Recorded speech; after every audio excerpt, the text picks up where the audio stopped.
And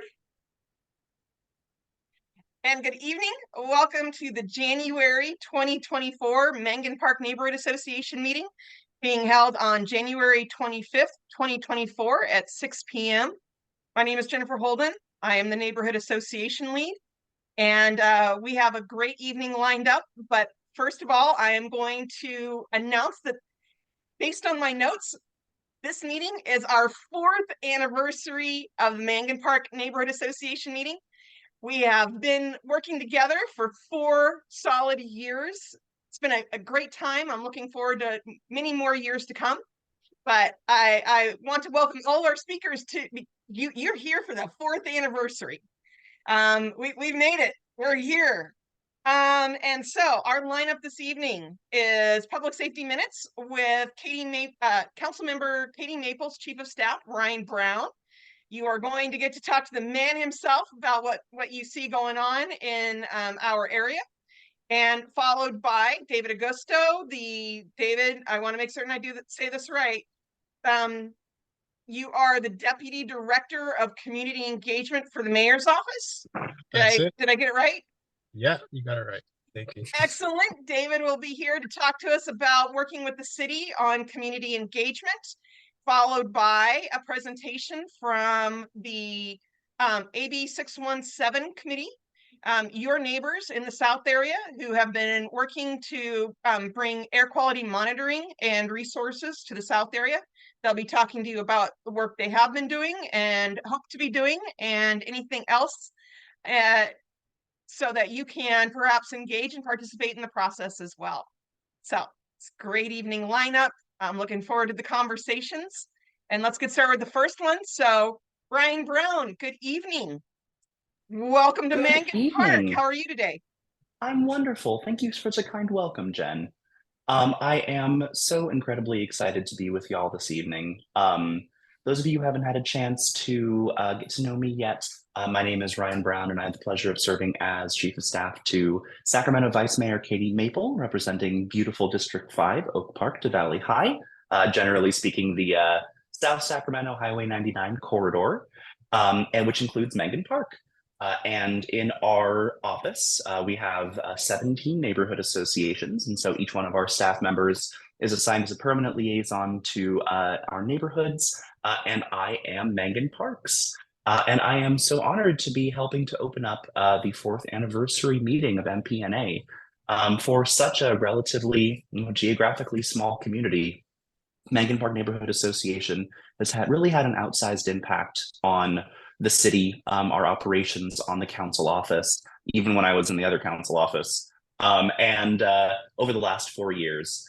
And a lot of that is really due to the incredible work and effort put in by not only by Jen, our beloved leader, but also by a lot of the neighborhood folks. And it's so good to see some friendly and familiar faces. Miss Rhonda, Mr. Reese, Mike, it's all good to see y'all. Always a pleasure. And so I am not only going to speak in terms of the council office, but also I am your public safety speaker for this evening. And so I'm really excited to deliver actually some excellent news on the public safety front. And so I'll keep that section kind of brief and then just really open it up for questions and conversation. But long and short is that both violent and property crime have dropped significantly across the entirety of the city of Sacramento in 2023. Comparing right now to a year ago, violent crime has dropped almost 19% compared to what we were looking at over a year ago. And specifically violent crimes like homicides and rapes, aggravated assaults, fell at rates between 40 and 20% over the course of 2022 to right now. And a lot of that is due to the work that our Sacramento Police Department, as well as our Office of Violence Prevention, and the council itself has put in to not only directly invest in projects, programs, and organizations that are trying to stop crime before it becomes an issue. It is intervening directly with young folks who are in proximity to crime or in high crime areas. But honestly, there was a lot of young folks with not a lot to do. And that tends to be a bad combination sometimes. And so through almost $3.5 million in direct investments in community organizations across every single council district in every single corner of Sacramento, we have invested money in youth programming, which has really helped to drive these rates down, especially in South Sacramento. And so it's been really wonderful to see that happen. And I really have to give a lot of that credit to our leadership, not only, you know, the mayor, the vice mayor, but also Police Chief Kathy Lester and Dr. Nicole Clavo, who heads up our Office of Violence Prevention.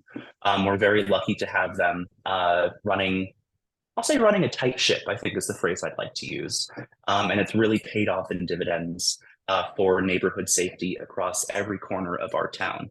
Now, with all of that said and all this wonderful news, things aren't perfect. We're still actively working on improvements.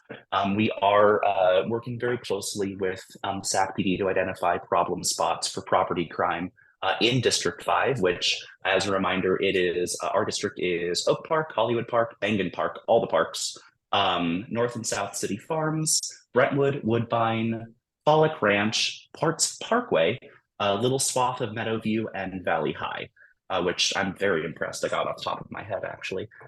And we are trying to work with community leaders in each of these areas, including Mangan Park, to ID hotspots for property crime, which are more often than not in some degree of proximity to known homeless encampments, which we are actively working with our Department of Community Resources to clean up, to offer services, to move them into shelter, into beds. And we've seen a dramatic uptick in the rates of folks who are accepting our offers of help and shelter, including with the opening of our new facility up at Roseville Road and the opening of ever more, I think we're 600 plus now, beds every single night for folks to take shelter, stabilize, get support, and find themselves in a better position than they were, you know, even a few days previous. And so things are looking good. Things are looking a little bit rosy for us. And I'm feeling very confident in how we're continuing to directly address meaningful issues that are getting reported to us by everyday community members. And so I think I will put a pin in the public safety piece there. And does anybody have any thoughts, questions, things to flag? What can I take back to the vice mayor? What can I tell her that Mangan Park told me?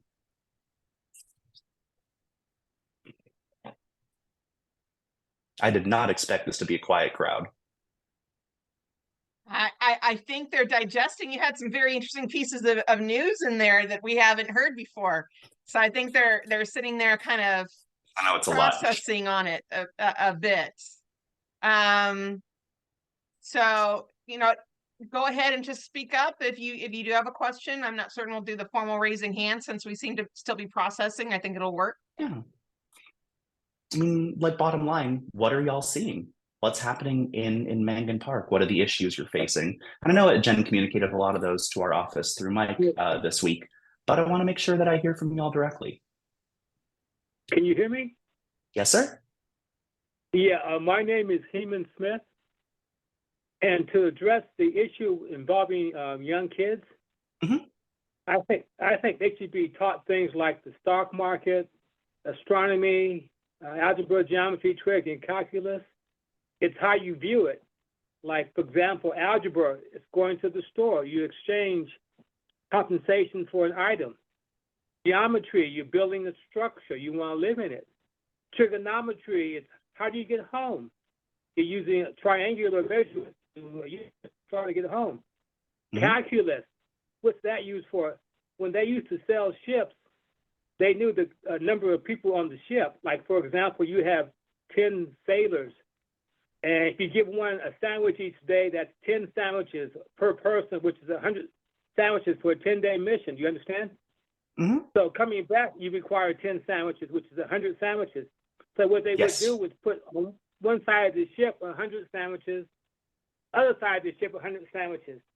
So when you run out of the first 100 sandwiches, sailors get kind of scared because they don't have enough food to come back.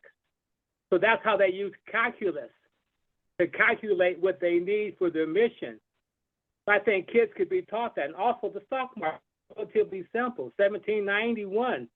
I would love to teach classes or get kids exposed to math, the stock market, algebra, astronomy, chemistry, biology, because we're made of carbon, hydrogen, and oxygen. That's our composition. So I would love to volunteer my services for a class if that's possible. And also for law enforcement, we tell kids a year is 8,760 hours. So if you do something bad, do you want to give up 8,760 hours of your time versus 1 year of incarceration? So it's how you look at things. Oh, absolutely. And like we're really proud that like a lot of that 3.5 million or so that I was talking about was invested directly into after school programs that are not only providing a thing to do and like fun, but also a lot of educational programs. A lot of that is focused around teaching kids practical things, exactly like you're talking about, in collaboration with even like recently, just around the corner from where I live over at Leotada Floyd up here near Broadway. Like we have a great program that engages folks with our like little urban farm around the corner and teaches them a lot of these important things in terms of something that's actually applicable to their life. So that's very well taken, and I appreciate that. Yeah, and also in terms of vegetables, they have a show on Channel 13. He's the vegetable guy, Michael Marks.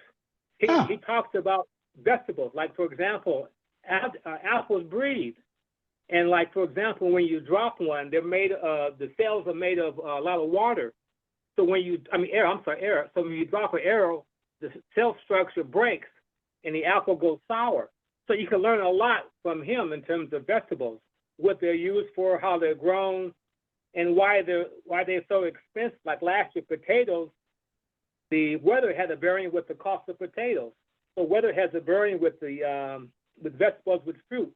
So he gives an inside look on where they come from, how they're used, and who produces them. He's a very simple show. Michael Marks on Channel 13 at 12 o'clock. I learned a lot from him. Yeah, if you ever get a chance. Yeah, he talks about the history, how crops are put together, where they come from, what country they come from, how they're used. You can learn a lot just from his short. It's about 2 or 3 minute program. You can learn a lot from Michael Marks. I learned a lot from Michael Marks. But I would love to volunteer my time if if someone needs to get a class structured. I would love to tell you ideas of how to look with another pair of eyes to look at the same problem. That's all. Because I reside in Mangan Park. I lived in Wingland Park. I lived in Curtis Park. I lived in all the parks. But now I live in Magnum Park. I live in Magnum Park now. Mm-hmm. But like I say, if you ever need anybody to give additional input from another pair of eyes, I would love to volunteer my time. Mr. Smith, thank you so much for that. I really appreciate that. And if that's something that we need, I will absolutely make sure that I circle back and reach out. Jen, would I be able to get Mr. Smith's email address from you? Fabulous. Absolutely. I will do that then. And I'm going to back up Heatman's generosity by saying Heatman and I share a dream of getting the former gun range turned into that community center. And we will hold these after school classes that we're talking about in our brand new community center in the park, and really add to the vibrancy of the area with some great after school programs and athletic opportunities here in Mangan Park. That's wonderful. And thank you both. We have a great location, the airport. There's no blockage of the night sky, and like for example, the sun's made of hydrogen. Mr. Smith, as much as I would love to continue unpack the things that other things are made of, I've got to make sure I get to other folks' questions. I'm sorry. I really appreciate it, though. No worries at all. I appreciate the enthusiasm. Mr. Reese. No problem. Okay, go ahead, sir. Yeah, kind of an FYI. Yes, sir. At our last meeting there, they was talking about the kiosk and everything that's located at the Sam and Bonnie Pannell Center, and also one supposed to be at the library, and I think up at the Art Center on 24th and Meadowview. So garner your truth. And that way, you could put in what you hopefully want to see, those millions of dollars being spent on with the new library expansion. So all you have to do is go in and click on and start visualizing what you want to see. That's just a little food for thought. And that's Love open that. to anybody here that's on the call. And if you know of anyone else, you know, it's somebody's tax money being spent, so might as well chime in as to what you might want to see. All right, thank you for So that, you Mr. have Reese. time, go do that. I love it. Mm-hmm. Are there Fantastic. any other questions about public safety issues going on right now? Anything else from the city perspective that I can answer for you? I'm also going to leave my email and phone number in the chat. I have to head out at 6:30, but I'll leave that there for everybody in case anything comes to your mind after the meeting. And you're welcome to follow up and reach out with me anytime. If I'm not able to directly address, I'm very happy to direct you to somebody else. Jen. Thank you very much. I want to double back on some of the comments you made if my neighbors don't have additional questions. Go And for one it. of them was about shelter spaces. What is our current occupancy rate? What's going on out there during all this rain? So I can tell you that right now, 1 second, Oh, yes, because please. we Because get tonight a is also utilization discount. report. Yes, that is very exciting. So one thing that we've really enforced at the city level is reporting. And so thanks to our council office being a huge pain, we now get daily reports on shelter occupancy citywide. And so we are currently looking across the 11 agencies and sites. We currently have 1,135 individuals sheltered out of a possible 1,106 beds. Wait, Ryan, that's more than 100% capacity. That's correct, because some of ours are temporary and stood up for emergency purposes. And so we are at well over 100% capacity with almost 1,200 beds countywide or citywide right now. So let's hear those numbers again because I see hands popping up now. This is the topic. Yes. But so we have 1,106 beds. Yes. And if in those 1,106 beds, we have 1,135 individuals double occupancies. Okay. All right. Well, I can't say excellent, but thank you for repeating that because I did get the numbers down accurately because this is something we're thinking about and talking about out in the neighborhoods. Rhonda, you have your hand up?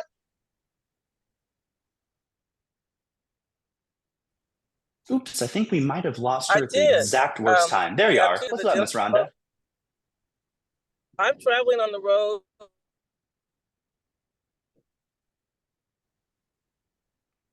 From Monterey, so I might go in and out. But I wanted to say after school. My organization, North Laguna Creek Valley High Community Association, is already offering free chess classes to children and adults and families once a week on Saturdays at the Mack Road Valley High Community Center, and that it aligns with STEAM and STEM, so they get to get better grades in math and reading. So we're already doing that. And it's a wonderful program too. Trying to help kids.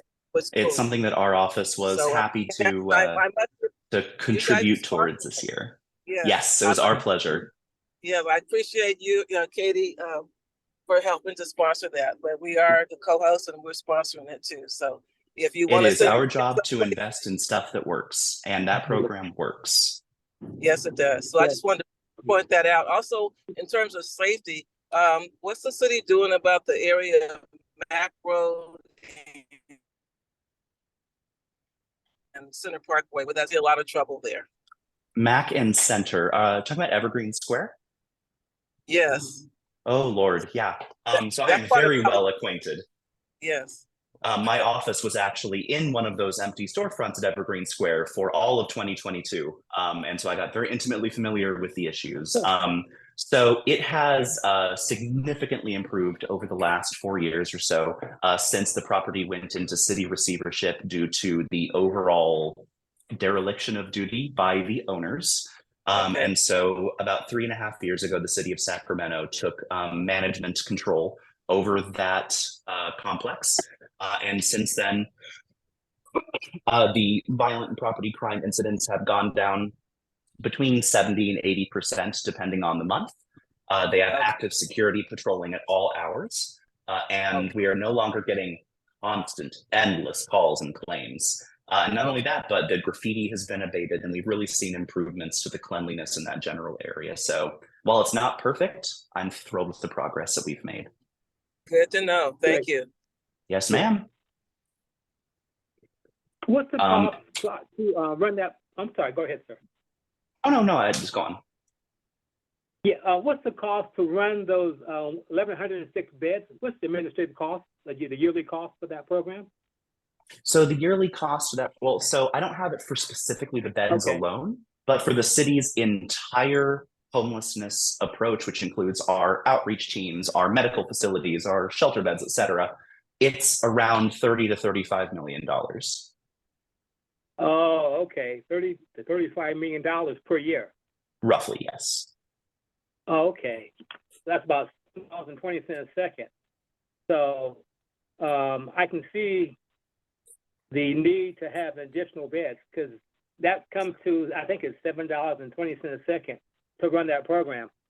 So a lot of times you want to see, is it do the cost benefit analysis in terms of the cost of providing for the program, and what's the benefit that it provides. A lot of times occupancy, you can't really put a cost on it. But I'd be very interested in terms of administrative costs and how it's looked at in terms of running various programs. Well, you are in luck, because the next 2 city council meetings are literally just our city departments presenting their programs, their projects, and their budget. And so if you've got a few hours to kill, I cannot recommend that enough. Okay, because like to have $1 million in terms of your budget, that's 3.4 cents per second. That's what. My goodness, you have a knack for breaking things down. Well, I like math. So, I like algebra, geometry. I like stock market too. 1790. That's my hobby in stock market. Well, I am dropping a link to our city council agendas into the group chat in case y'all are interested in either looking at our upcoming 1 p.m. this coming Tuesday, which is going to be department presentations, or reviewing this last Tuesday's 1 p.m. meeting, which was also department presentations. It is, I will say, it's some dense content, but it's definitely worth it. Fantastic. Yeah. And, any other? Before you go, Ryan, because I know we are up against your 6:30 line.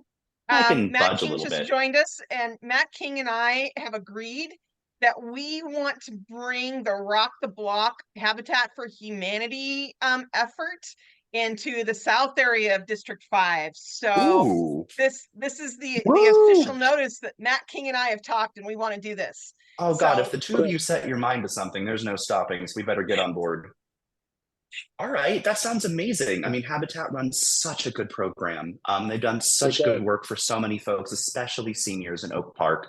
And I would love to see that expand to the south area. Let's talk about that. You both have my cell. We'll figure it out. We will figure it out. We will be doing this together. So it's good to hear that you support that also. And thank you for coming this evening and sharing this information. If you do create any council member call to actions to the meetings, pop them in my email. I'll make certain they go out across the broader neighborhood association network, because I know the neighborhoods want to talk about the budget around homelessness, and there's a lot of heart for making certain that the homeless are getting services. We want to know that they are getting the services that they need, and there's a lot of questions about how much money are we spending, where's the money going, and is enough of it getting to the people who need it? Those are, I could not agree with you more. And absolutely, I will keep you posted. And So everybody else, I just dropped my direct line and my email in the chat. You can also get it from Jen or anybody else. Half the folks here have my info anyway. And so please feel free to contact me anytime if you have an issue you need the city to look at, you have a question about what the city is up to, or you just want to chat about some of our goals and priorities for the year. I and Vice Mayor Maple are always happy to make the time. So please feel free to reach out. Jen, it's an honor to have opened up your 4th anniversary. What an amazing 4 years. And to everybody else, oh my goodness, Mr. Joe, it is wonderful to see you. Greetings. The spot you sneak in. But anyway, it's a pleasure to chat with y'all, to meet some new faces. Reach out anytime, and I hope to see you soon. Have a wonderful rest of your evening. Thank you. Have a great day. Thank you, Ryan. You too. All right, that was a great opening on this meeting, and I am happy to welcome David Augusto of the Deputy Director of Community Engagement for the Mayor's Office is here to talk to us about community engagement, because I'm fairly certain that everybody sitting in the room right now is a fan of community engagement. So David is hard at work helping us make more of that happen. And we're very happy to welcome you this evening, David. How are you? Hi, John. Hi, sorry. Hi, Jennifer. Hi, everyone. Thank you for having me. I see just Mr. Reese over here too. How you doing, sir? Yeah, so I just wanted to come and introduce myself. I am fairly new to the Mayor's Office of Community Engagement, formerly the Civic Engagement team, and kind of just give everyone just a little background about my role and how I can be a support to you. And you just heard Vice Mayor's Maple's Chief of Staff speak. And again, Vice Mayor Maple, that is your council representative. Everything that you'll have quick concerns you want to get to, and just overall things you need addressing. As your council representative, I am also here to just be a resource, and I'm constantly communicating with their office as well, and we're collaborating many things. But you can see me as another resource to you all, and in support of what you're looking to achieve in Mangan Park. And I just want to thank Jennifer as well. I had a great tour with her this past week on 34th Street, and she gave me a good rundown of what the community is looking to bring into the neighborhood and addressing. And I'm taking that. We actually did the tour with Vice Mayor Maple's staff director of the district director, Michael Benjamin. So it was great to just kind of be out there and just I really wanted to get a eye view of what's going on in Mangan Park and just the neighborhood. I'm hearing some really great projects that are kicking up, and I just want to just make sure that you all have another resource in me. And obviously you have a great council person in Vice Mayor Maple, but again, the mayor's office is here to support as well. And if there's anything we can expedite, that's what I'm also looking out for, and also to answer any questions along those lines. So, and yeah, my role is deputy director of community engagement. I oversee the South Sacramento beat. So that is District 8, 7, 6, and 5, along with obviously the mayor oversees all parts of the city. So our team has to break it down that way. So we make sure we can be where we need to be. And tonight I am here where I need to be. And yeah, I just want to pause right there if anyone had any questions. Really, in my role, I would just say really quick, my role is also just making relationships in the community with you all. That's the way I kind of run my show. I come from a organizing background, and I really do prioritize those relationships because it does help me understand what you value. And I know there's lots of issues and concerns we look at, and there's people rightfully so are become upset, and we want to see answers to a lot of things. But I always stick to what behind emotions there's caring behind that, values that you all have. So that is what I am looking to hammer out with you all and make sure that I understand that. And yeah, I am also I live in the city of Sacramento, but I live in District 7 in around near Oak Park and Kerrs Park. But just a little background about myself. But yeah, any questions from you all? I'll stop right there. Yeah, I saw on the screen, it said meetings for chess in terms of community involvement. I'm sorry, can you repeat that? I'm sorry, I saw on my screen a sentence that indicated chess meetings and meetings for chess to play the game of chess. Oh, I don't know if that was me. I think Rhonda That put was me. that. That was Rhonda. Oh, okay. I was going to say maybe we should get teams, chess teams, to play against each other. Well, right now they the games first. We have kids playing against each other right now. We rotate, but they're still learning the game too. We've been doing this since the summer, August. Yeah, because see, when you play chess teams, you have 1 to 5 based on their ability. The 1 plays the 1 on the opponent's side. The 2 plays the 2.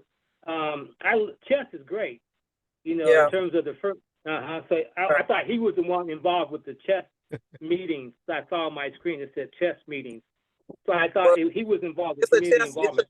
It's a chess class, so I'm teaching the kids how to play, and I'm teaching them. And soon I'll be teaching them strategy and stuff like that too. It's too early to get them into competition and that kind of thing. They're starting to play against each other. Right. Yeah, I got my daughters involved with it. You can start off slow, but knowing the game, like at 400 possible moves, the first move between the opponents, there are 400 possible moves. Then you get to the third movement, there's 26 million possibilities. So, but I thought once you get the kids involved and learn about chess, then they can play each other just for fun. It doesn't have to be that competitive. Go ahead. They do. Yeah, they do. Okay, that's great. Yeah. That's great. I've been playing chess a long time. Long time. Yeah. That's great. So, stop by. Heman, let's make certain we're getting back to David Augusto, who's our speaker. I'm sorry. Okay, go ahead. I'm sorry. Yeah, no, do we have questions directly for David about, you know, how the community engagement office okay. Thank you. operates, or you know, what his job is, or what he is offering to the area communities in order to support engagement? Do we have questions like that for him? Yeah, Erica, I see your hand up. Oh, go ahead. I'm sorry. Yeah, I was just curious. I popped this question in the chat to David about your organizing background. Yeah. So a lot of my, and Erica was asking if I come from PICO organizing. A lot of my mentors worked at PICO in the Bay Area. But my background is in affordable housing organizing, youth organizing with Mutual Housing California and SAC Act. So that's where a lot of my training and experience comes from. And most of my organizing it's in South Sacramento, North Sacramento, as well as Woodland with farm workers and within the county really. But yeah, hopefully that answers some of your question. But yeah, I know a lot of PICO organizers and some really great leaders in that space, and coming from the Bay and Sacramento as well. Thanks for sharing. Yeah, definitely. And I'm also gonna drop my contact in the chat as well. I would love if any of you are interested in, you know, just having a further meeting with me. I'm always in the community, so feel free to, you know, shoot me an email. Hey, I want to meet. Happy to get to know, you know, everyone. My goal is just to get to know everybody and any other in the capacities that you all have. So I'll drop my contact in there, and feel free to reach out to me. Any questions? There's a few things I'm following up with Jennifer, and I'll definitely in our next meeting. But as I'm connecting with Jennifer, I'll make sure that info comes to you regarding just like the new tiny homes and shelters. I know homelessness is it's really the top, you know, issue for the city, but also members are looking like how are we addressing it, and how are we allocating really resources to it. And those are really good questions and tracking that. And so, I'm meeting with folks to get answers for that. And yeah, I'm hoping just to be another resource to you all in your council representative's office as a mayor's staff. And yeah, like I said, please shoot me an email, and if you want to share your contact with me as well, I would love to take that down and reach out with you all.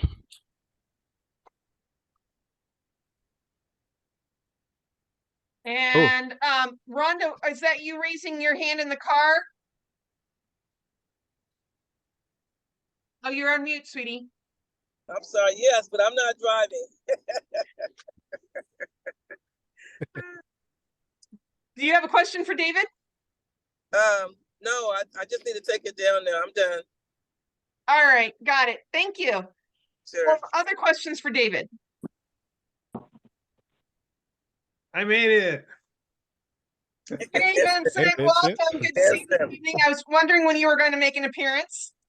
Yes, I'm here.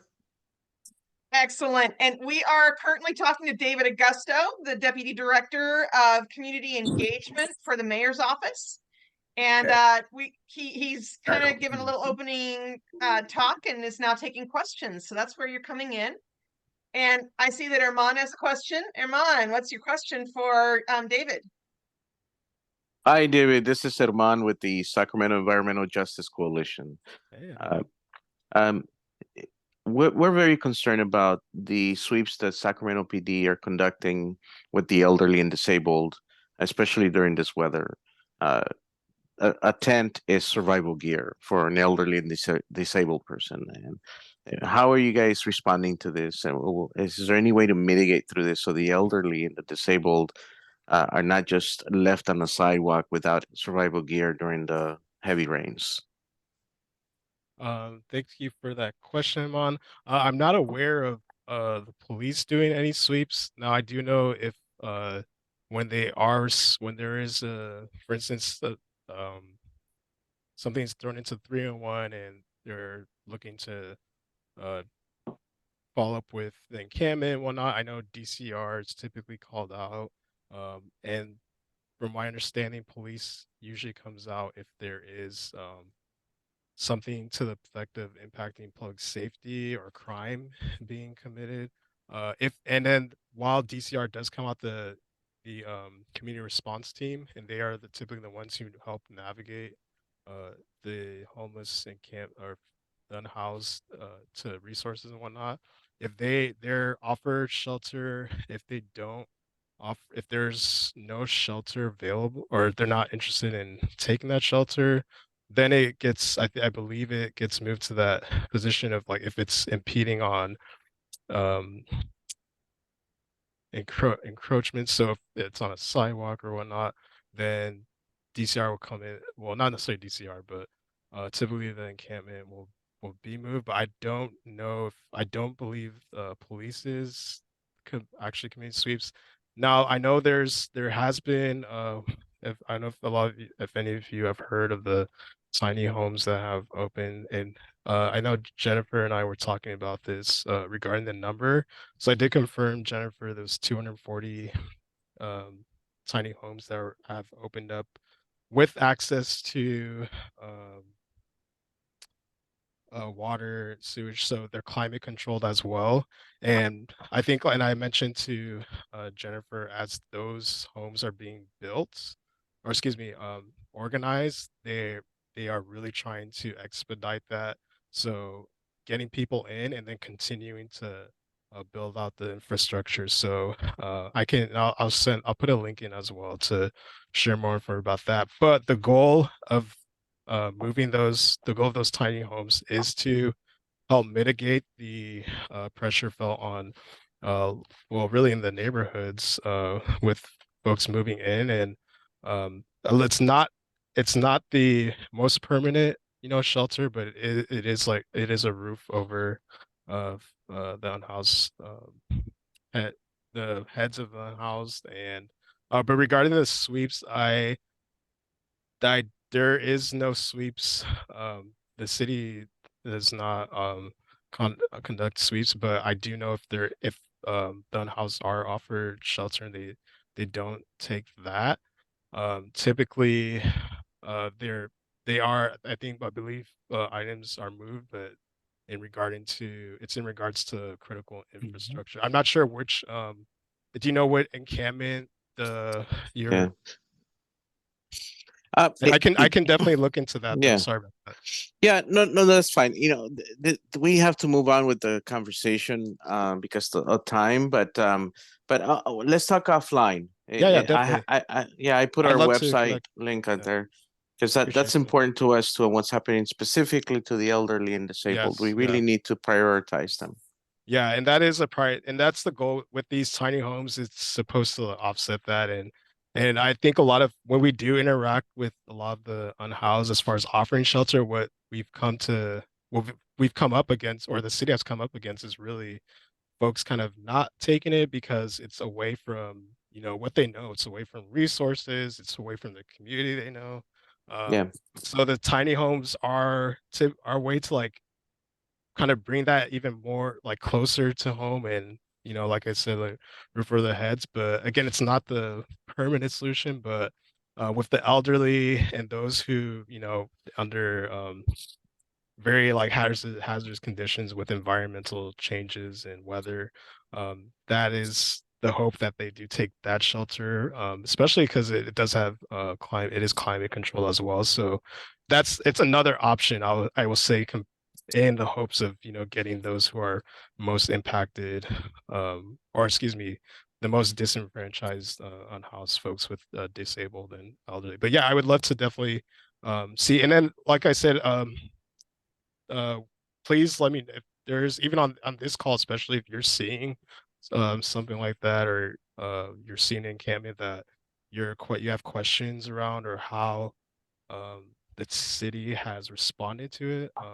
Let me know, because that's something I definitely have questions, and I pose to the team at the city, the incident management team who's addressing homelessness right now. So I'm always going to be curious for my sake, but also on your behalf. So I'll definitely make sure to connect with you, Herman, and Yeah. let's have a conversation. Thank you. Yeah. Thank you. Yep, I'll be happy to make certain the two of you connect and have a chance to talk more. Thank you, Herman, for your question, your concern. Erica has her hand up. Erica?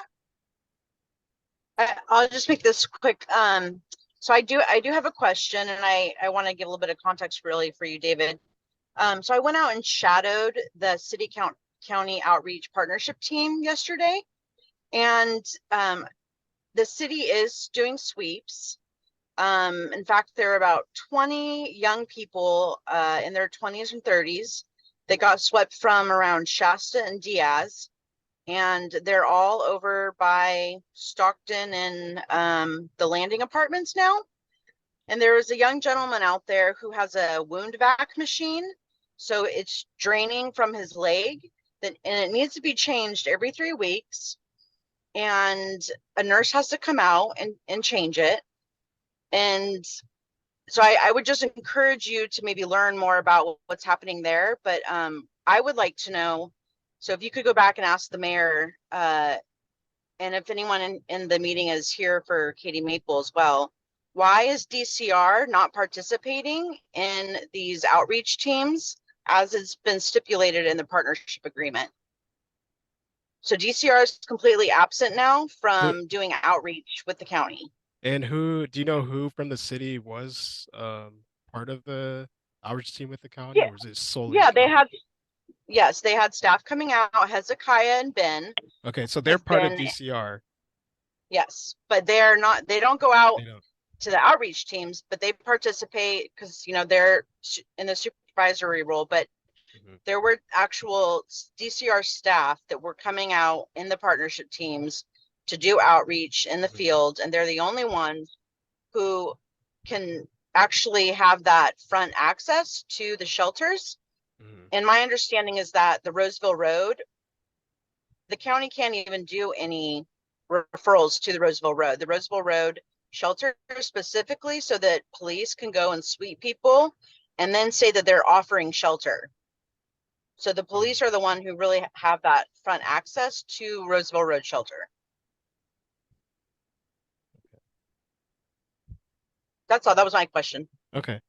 Yeah. And okay, so why is DCR not involved in responding with the outreach regarding outreach with the county, correct? Yeah, they're not out in the field anymore. Okay. Okay. Yeah, I will definitely look into that.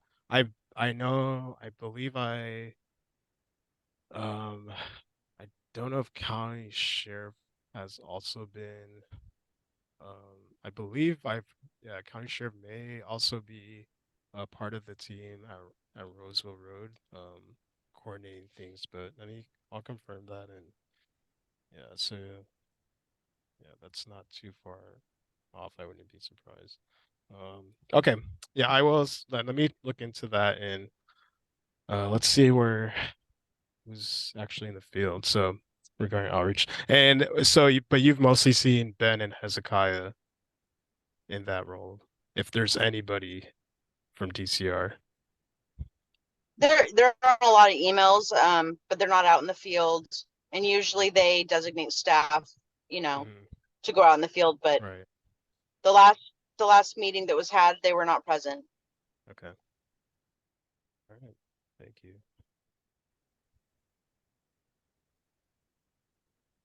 Yeah, and and I don't know if Ryan is still on, but I'll make sure his office is also made aware of that.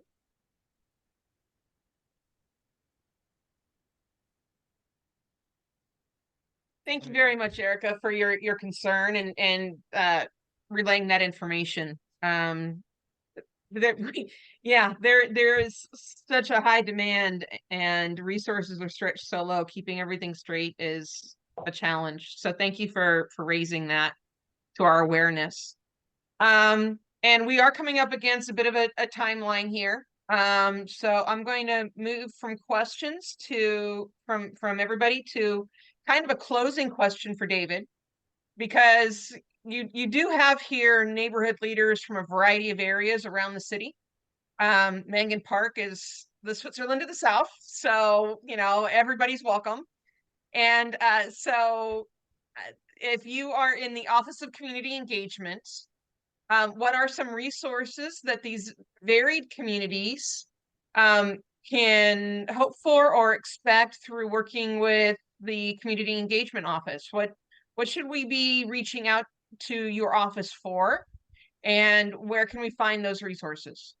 Yeah, that's a great question. So, I will say, obviously, Vice Mayor Maple and her staff are incredible. They are your representatives, so I'm always gonna direct people to start at your council representative.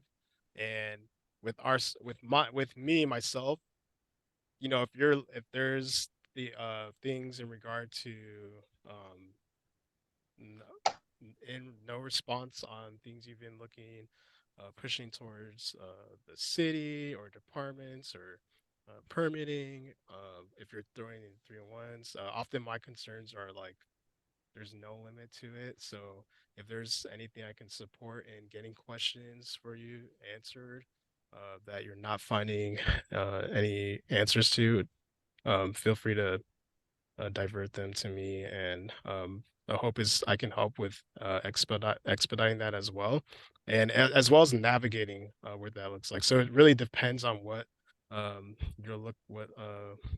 what the concern is, or what you need help navigating. So I see Vincent put public records requests, so that's with the city clerk's office, and I could definitely support you in navigating to you, Vincent. So, and then public records requests are often made, to just see, what information has been put out by the city, or regarding your voice is going in and out, David. Oh, sorry. Can you hear me now? Much better. Okay. Sorry about that. Yeah, I'm not really fond of the moving microphone.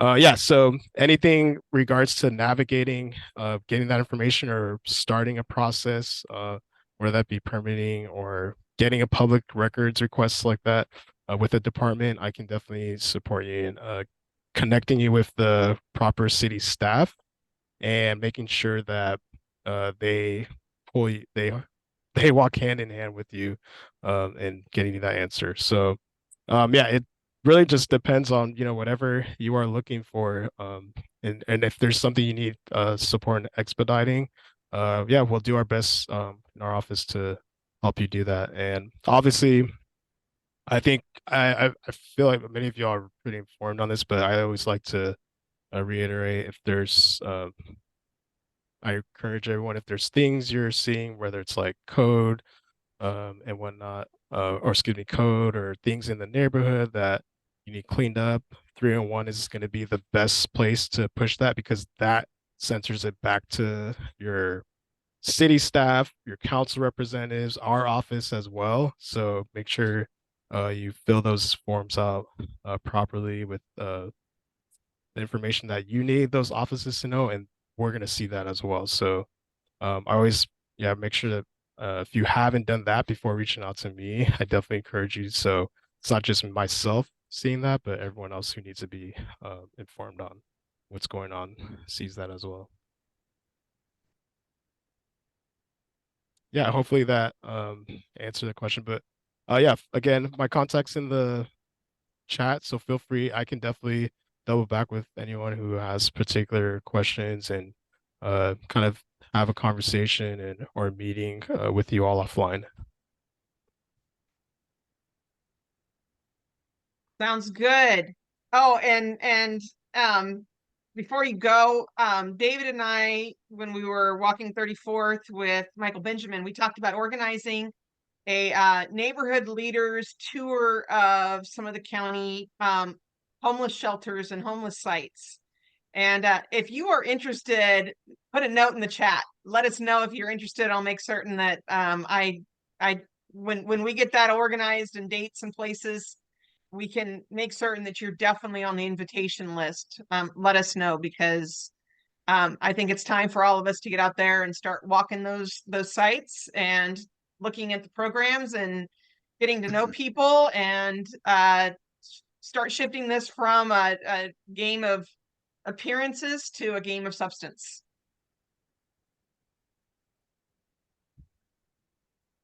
So David, thank you so very, very much. We appreciate your time and being here with us this evening. And everybody do please make certain you snag his contact information out of the chat so that if you have additional questions for him, you can follow up with them afterwards.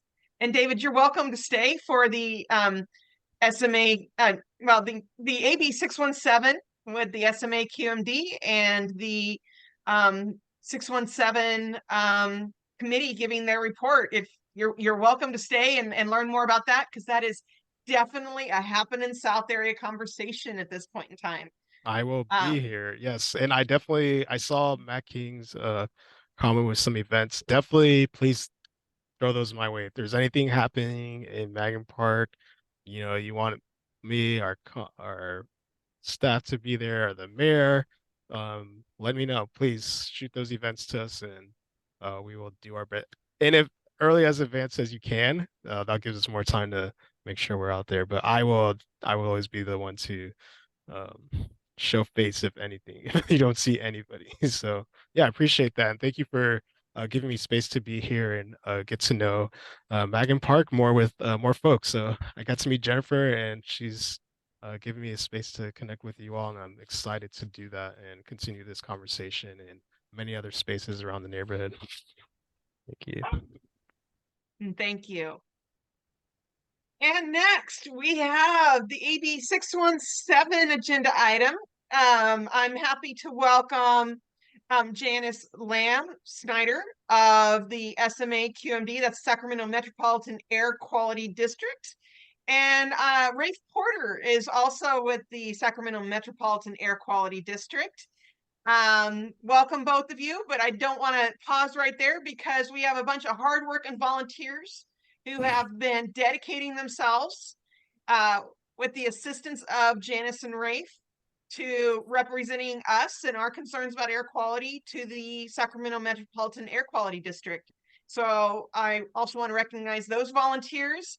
Now that I'm not certain exactly how many volunteers we have here this evening, tell me if I've got this wrong. Now that I know that Rhonda and Vincent are on the committee. So Yep. welcome Rhonda Henderson of the North Laguna Creek Neighborhood Association, and Vincent Valdez, who is also a nearby neighbor of mine in Hollywood Park. But then I have some people I don't recognize in the meeting, and they might be on the committee. So help me out. Stephanie, are you on the committee? Yep. Yes, I am. I am on the AB 617 committee. I'm the co-chair. Thank you And then- very much for and coming we and have- joining us this evening. We're glad to have you. And And then we have Pat Shelby too. that was my next question. Hello, Pat. Welcome. Thank you. Thank you all the volunteers who have been working on these concerns with Janice and let me see here. My screens are popping around. I'm losing names with Janice and Rafe. So good evening, all of you. I'm not certain how to start this section. Vincent, shall I call you the leader and let you show us the way? Well, I think if you give Janice a chance to share the screen, Janice, do you have the presentation? I do. Yes. All right, let me get that hooked up for you. Last time Janice and Rhonda did it, but Rhonda, are you still driving? I'm not, I'm riding. So, I talked to Stephanie earlier today. Her and I are gonna tag team. Okay. Great. I knew I was going to be late, so I'm glad you guys worked it all out. All right. Janice, you should have the ability.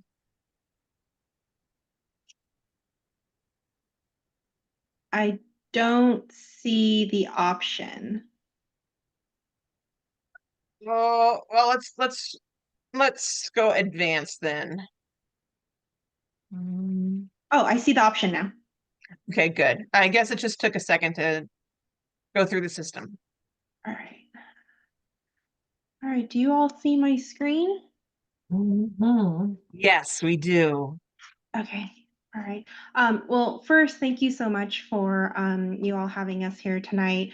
I am here with our South Sacramento Florence Steering Committee members, and really this is a time and space I think that they really wanted to reach out to our neighboring communities and share a little bit about the outreach that that we're hoping to do right now, and then some of the work that we've been working on in the past couple of years.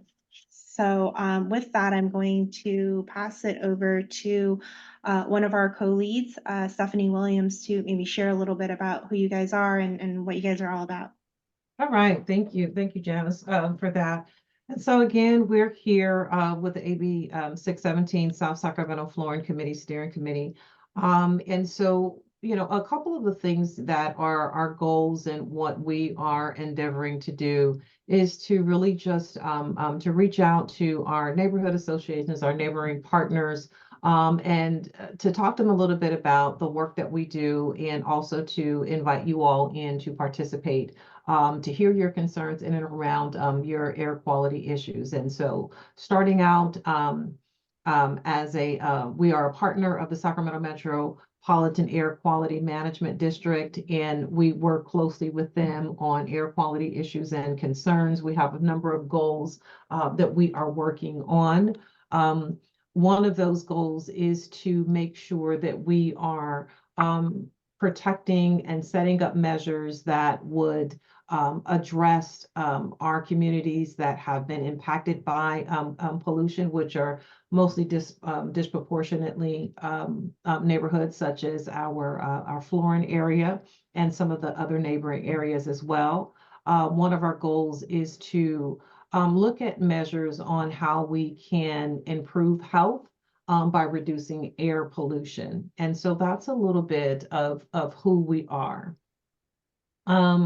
And so while we are here today, our goal is to establish partnerships such as yours. We want to establish partnerships and to outreach our neighbors nearby. And so we've been looking at a number of different areas that are outside of our AB 617 community, but are really impacted by poor air quality, and we want to hear what your concerns are. And so that's another reason why we're here, is we want to hear what your concerns are, what the issues may be, and so that we can move forward with next steps. Another reason why we are here today is because we really want to extend an invitation out to this neighborhood association for you to come and to participate in our steering committee.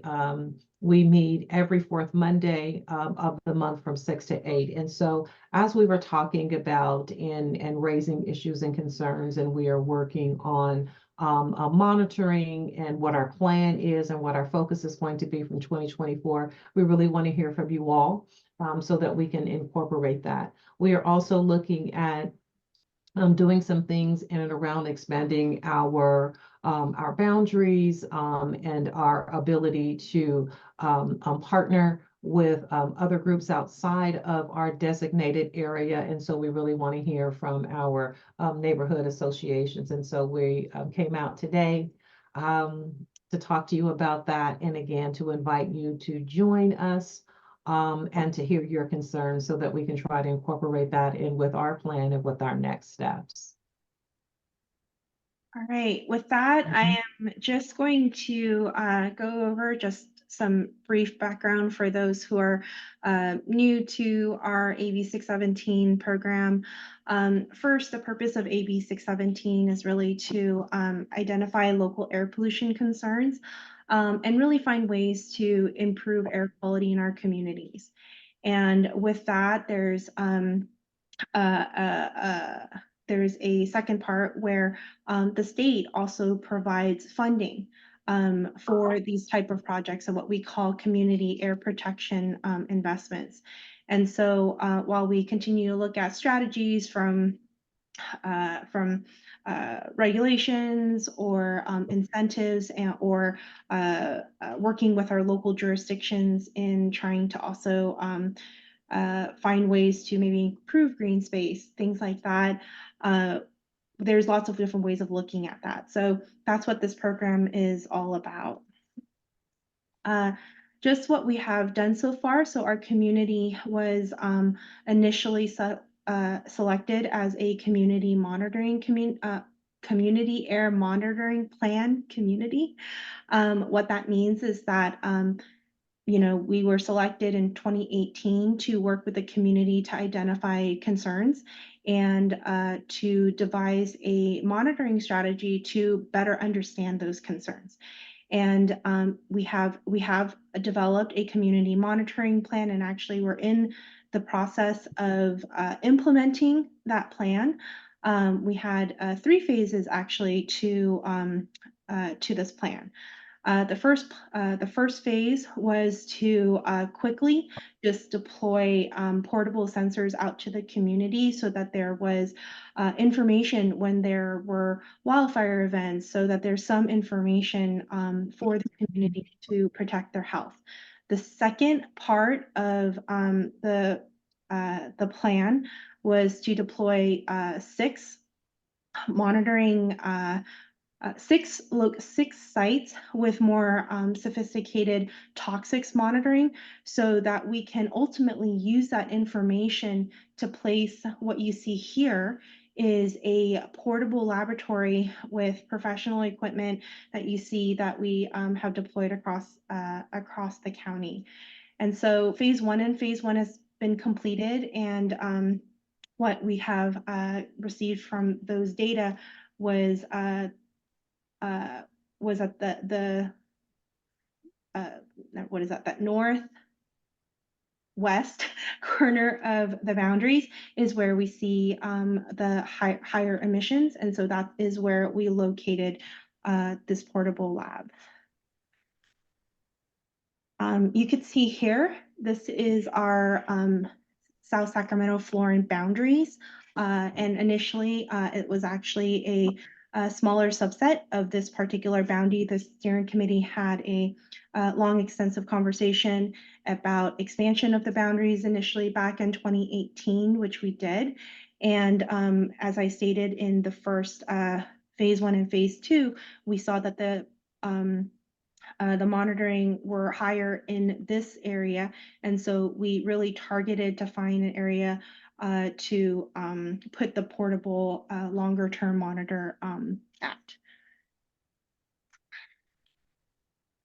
So the air quality data that we have seen so far, and what I'm gonna maybe just talk a little bit about the right-hand side and what you're seeing in the map. The phase 1 monitors, which are the portable sensors, are the ones that are scattered throughout the community, and there's 21 of those. Those are still active and available for use. The phase 2 monitors are the green dots, and where you see, and we worked with the steering committee to identify the priority areas. And we tried to find locations in those areas to locate them. That phase 2 has been completed. And like I said, the phase 3 now is located in this area. Looking at preliminary data, what you see here is that the wildfire has had a significant impact for the community in terms of community air exposure to air pollution. Of course, that is not the only source of pollution, but where we have seen, and I think we've all experienced this, high levels where we can see the smoke and we feel it in our homes and in our communities. And also what we've continue to know is that wintertime is where we see the highest air pollution for fine particulate matter. And so we continue to know that during the wintertime, it's usually when we see, and that's typically when we see higher usage of fireplaces or wood smoke, but also it's because of the meteorology, because the air is more stagnant during the winter, so it ends up trapping the pollution closer to the ground. This is just an example of the wildfire impacts that we've seen. We have other data that's posted onto our website, and you can feel free to take a look at that. So, just again, how to read this graph is from bottom to top. There's, good, moderate, unhealthy, and very unhealthy air pollution. And as I was sharing, typically what we have seen is that the highest unhealthy days are when we have those really high wood smoke impact from wildfires. But during the wintertime, we still do see elevated concentrations that go into the moderate and unhealthy for sensitive groups, which are our elderly, which is our children. And so we want to continue to reduce these emissions because, I think we all want to continue to improve the health of our community. There are other types of sources of air pollution other than wildfires, so we want to make sure to say that. Like I said, wood smoke, fireplaces, wood stoves are a big chunk of our wintertime pollution, but also diesel trucks, right? Maybe older school buses, but there's construction, but there might be also concrete plants, or also a diesel backup generator. And so these are all types of pollution that we can all work to reduce our emissions. And then with that, we know that getting to health and improved health is in what we do to reduce, not just monitor the community. And so we are in a phase where we're moving from just a community air monitoring community to a community emission reduction program, which is what we will call a CERP. So with that, I will pass it back actually to our steering committee. Oh, actually, I still want to share my screen. Happened. Okay. With that, I will pass it back to our steering committees to, facilitate the conversation moving forward. Right. And so one of our questions, as you see on the screen, is that we really want to know what your air quality concerns are and areas of concern as we move forward in our next steps. And so we kind of like to open that up to the group to share what your concerns are, and if there are also of any other questions that you may have for the steering committee or about the work that we do, we're here to be able to answer those questions.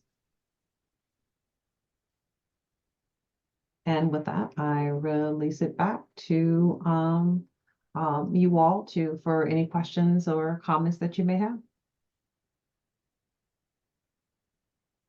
I have a concern.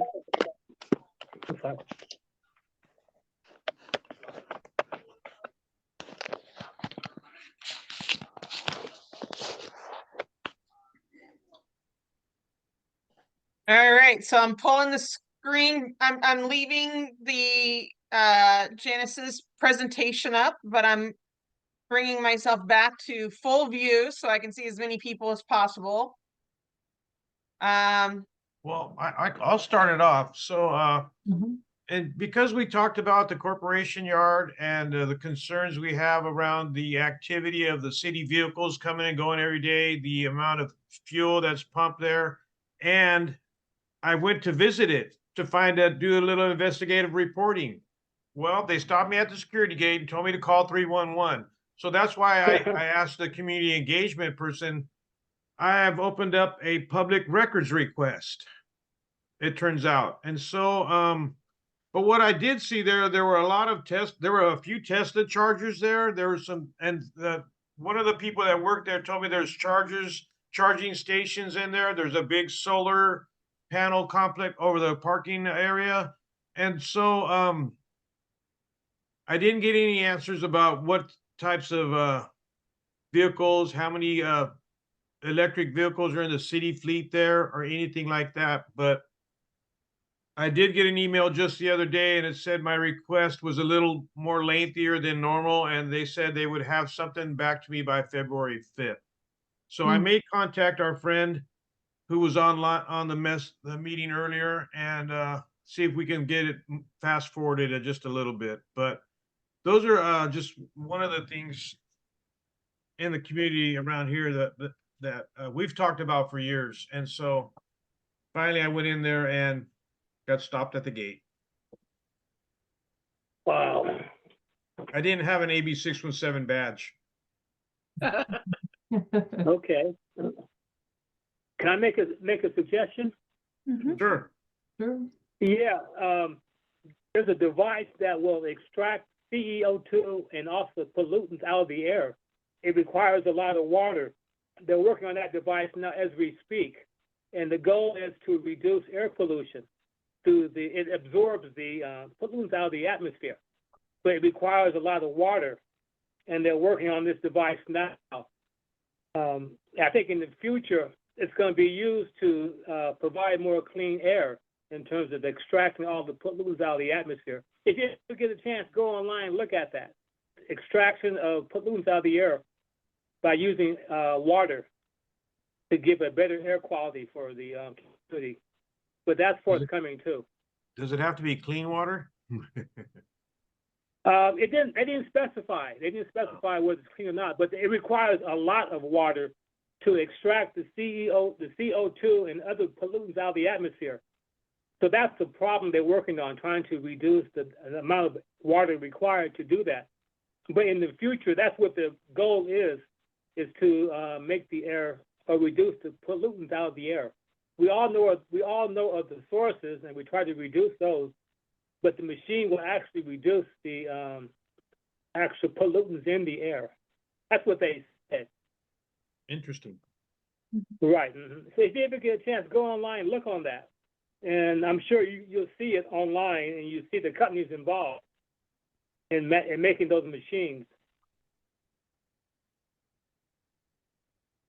Thank you very much, Heman. Are there other air quality concerns and areas of concern to bring to the committee and the SMA QMD? Erica. Yeah. The Campbell Soup Station, the lead fuel airplanes, recycling, and the junk processing sites. Yes. Particularly at the Campbell Soup Station too. Like if that's going to become a processing site, I think like that actually emits methane to do what it's supposed to do. Like I think it's I forget what it's called, but that's concerned. I mean, just the simple lack of a regulatory air quality monitor in South Sac, period. There's there's two federal regulatory monitors in Midtown and Central City, but and one in the north and the south. I'm sorry, not the south, the north and like the northwest area, but there's nothing in South Sac. So those are my concerns. So I do want to address the comment about the regulatory monitors. I think there may be some misunderstandings in terms of the type of monitors we're using in the portable laboratory. A lot of the equipment that is housed in the portable laboratory are used in all of our other stations in the county. As well as used across the nation by EPA. And so I think, and Erica, I'm happy to have a conversation with you and anybody here about the specifics on that. But I just want to clarify that these are the same type of monitors that we are using in our other monitoring stations in Sacramento. Hey Janice, I do appreciate you and I appreciate that. I know you also got a job to do and I did make a request. I'm on the South Sac Community Planning Advisory Council and we've made a request to have you guys come out and speak to us. And I don't know what happened with that, but you're welcome to come speak to us, at the South Sac CPAC. But yeah, that's it. That's all I want to say. Thanks. Yeah, thank you so much for that. I think like earlier last year, a city planner did reach out to us and we did agree to come out and share additional information. But it sounded like it was canceled and it got canceled a couple of times. So I didn't hear back from them. So we just made the request at the last meeting, at our last county planning meeting. Okay. I'm sure I'll be hearing from them soon. Rebecca, your hand is up. Yes, hi. I was concerned about the cremation facility right there on Fruit Ridge Road, just before you cross over Franklin Boulevard, if they have some regulatory requirements. Because when they're doing whatever they do, you inevitably can see the smoke. So just curious. It almost looks unfiltered, doesn't it? It does. Yes. Very much so. For specifics on that particular cremation facility, I'd have to check with our engineering and compliance division. But typically when there's a rule and regulation, there is rule and regulation that applies to that particular source, there would be a required local permit for it. But since I don't know for sure for about this facility, we can get back to you on that. But thank you for sharing. Sure. Thank you. Herman, your hand is also up. Yes, hi everybody. Thank you. This is Herman with the Sacramento Environmental Justice Coalition. I'm really excited to hear that you're going to expand the boundaries to cover more South Sacramento areas that are highly impacted by pollution, especially anything north of 47 up to Mangan Park. Those are very impacted communities around the Executive Airport, the Campbell Soup Station, Franklin Corridor, Fruit Ridge, obviously. And so with that in mind, the AB 617 funding that came in what 2018 when it was funded, is that correct? 2018? 18. Yeah. How much money was awarded by the state to AB 617 in South Sacramento? The total, I don't have that off the top of my head, but I do know that I think the first year the state provided, I want to say probably 800,000 so that we could examine the different communities, do the analysis for the recommendations, and then the next year after that, I want to say it was like 1.5, and then subsequent years it had been 1.25. Okay, so it's been almost 4 years, about $1 million per year. Is that correct? So we're looking maybe 4.5, maybe $6 million. I think that's probably about right off the top of my head. Like I said, I'd have to do the math. Okay. Yeah, no, those are big investments. I mean, for contrast, the city of Sacramento has a deficit of about $15 million. Right. So that gives you some reference. What I'm interested in learning is we with these tax dollars that are coming into South Sacramento, are they tied to decreasing the number of kids that are suffering from asthma in South Sacramento? We have the highest asthma and respiratory disease in South Sac. And so I imagine that public health is so important that we want to be able to say we've eradicated all these pollutants and toxics that are poisoning our kids' lungs and the elderly, because strokes and heart attacks are connected to particulate matter in the air. And South Sacramento happens to have the highest concentration of particulate matter. So is it tied to results like that, to outcomes, or is this something that we can work together in the future to tie concrete outcomes that we're actually decreasing heart disease and asthma because we are actually increasing the quality of air that we're breathing in South Sacramento? Yeah, thank you for that question. So as I shared, the South Sacramento Flooring community was originally selected as a community air monitoring community. And so part of that charge is to, one, deploy a monitoring system so that we can better understand what is causing these health outcomes, or what are the different type of pollutants that we should be looking at to look at strategies to improve these health outcomes.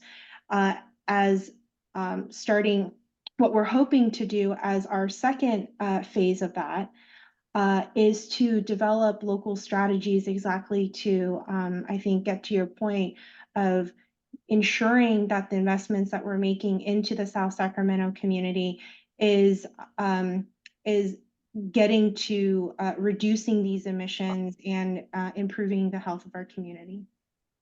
So that really is the goal, and that is where the transition phase, where we're just going from monitoring to looking at strategies and getting to the point that you're making.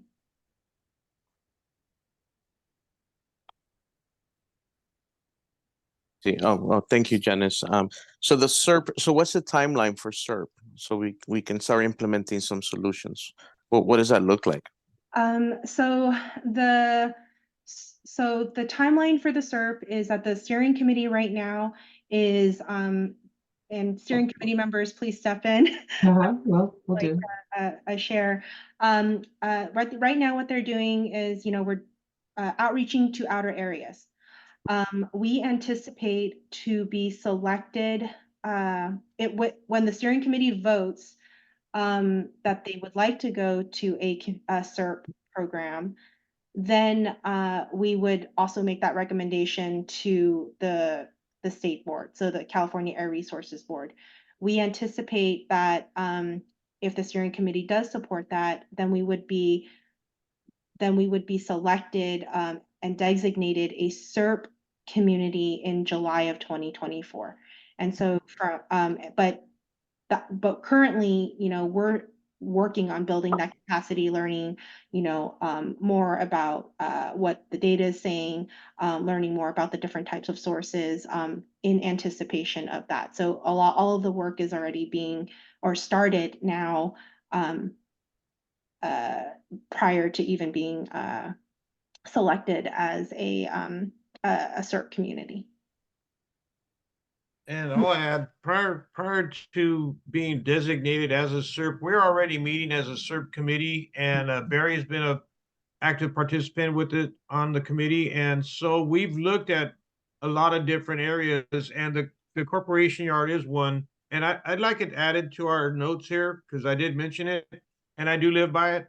And so, so the corporation yard, the airport, they're all concerns for areas that we've been interested in, as well as looking at some of the tree canopy improvements in South Sacramento. We've learned over the years with the studies from the Tree Foundation, that there's only 7% in some areas of South Sacramento that have trees. And so the benefits to trees are, and at first I was a little, really trees, that's our solution, but there are a lot of real good benefits to trees and planting them and getting them going. And some of the other areas and we've been looking at the landscaping industry and how the city is coming up with their ordinance to eliminate gas-powered lawn equipment in Sacramento, and how that impacts the landscaping industry, and how we can get that equipment into the community and remove pollutants through the 2-cycle engines are the worst, of course, the blowers, the weed eaters and stuff like that, but all gas-powered equipment is going to be phased out eventually, or looking at it in that direction. And so there are a lot of different topics we've been talking about in the SERP committee. And another one is the mobility hubs, potential mobility hubs, and lack of electric vehicle charging stations in South Sacramento. And so those are some of the things that we're looking at, but we're really interested in getting more input and feedback from the community and more people to participate on our committee. And so also with that, again, to Vincent's point, and I think I talked about it a little bit earlier, one of our goals is really one is to expand our membership for the South Sacramento Steering Committee. In addition to expanding our membership, we also would like to expand the boundaries, and then we would also like to expand our partnerships, and to be able to leverage opportunities with other organizations that are interested and have missions, in regards to mitigating or eradicating air pollution. And so those are some of the things that we are also interested in doing. And so while we have one approach where we are currently working on with our SERP committee, we also have our outreach committee that is looking at building out those partnerships and having opportunities, again, like where we can leverage information, resources, so that we can move forward and be in the best position as we are moving forward, as the steering committee makes recommendations and votes towards the SERP. I think one of the other things is also, and it's a little bit outside of the AB 617 as far as the funding that is designated specifically in regards to the steering committee. There are some other initiatives and air quality funding opportunities that are currently going to be being established again here in 2024. And while they're not under our purview, we do provide recommendations in regards on how those things are going to on how they're going to play out, on what types of incentives, what types of opportunities are going to be available. And so we will be utilizing our steering committee for that as well, to make some recommendations on those other funding sources that impact air quality. And so a number of different things that we're trying to do here as the steering committee, so just wanted to add that as well. Looks like we have a hand. Yes, Rebecca? Yeah, hi. I wanted to piggyback off of Vince's concern about the trucks, the city trucks coming around the neighborhood. And I live right on Helen, and they come down the street all the time. And I'm wondering if there's a quick win solution for that. I don't know if because they're at the park, they just come to the light and turn, right? Or are they coming out of the city yard and coming on 34th or 35th there and then coming? But it's very annoying. I mean, they're really, I don't understand, if they're at the park, go back out to the, main for 24th or something. Why do you need to come into the residential area? They should stay away as much as possible.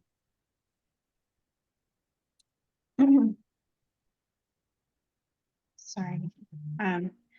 Also, some of the strategies that I've also seen across the other communities that are already designated as a SERP community was working with, and I don't, the powers that be, that's what I'll call them now, to reroute some of the truck traffic. And so there are, different opportunities to, engage in this conversation with the local jurisdictions about that.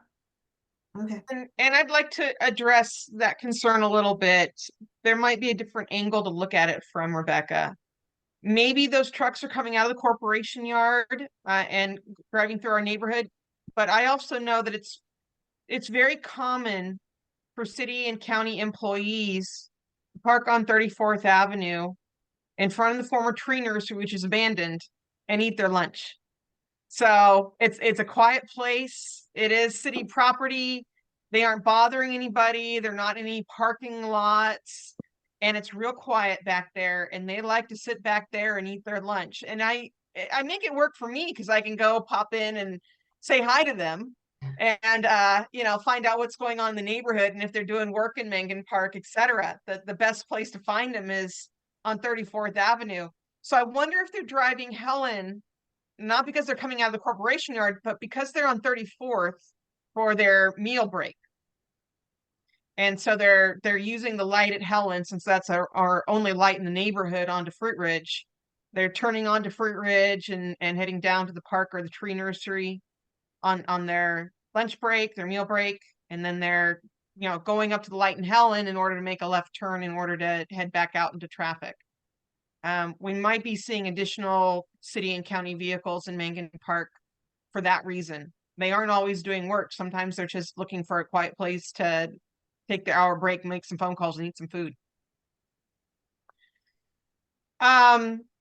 Did that take care of your question, Rebecca?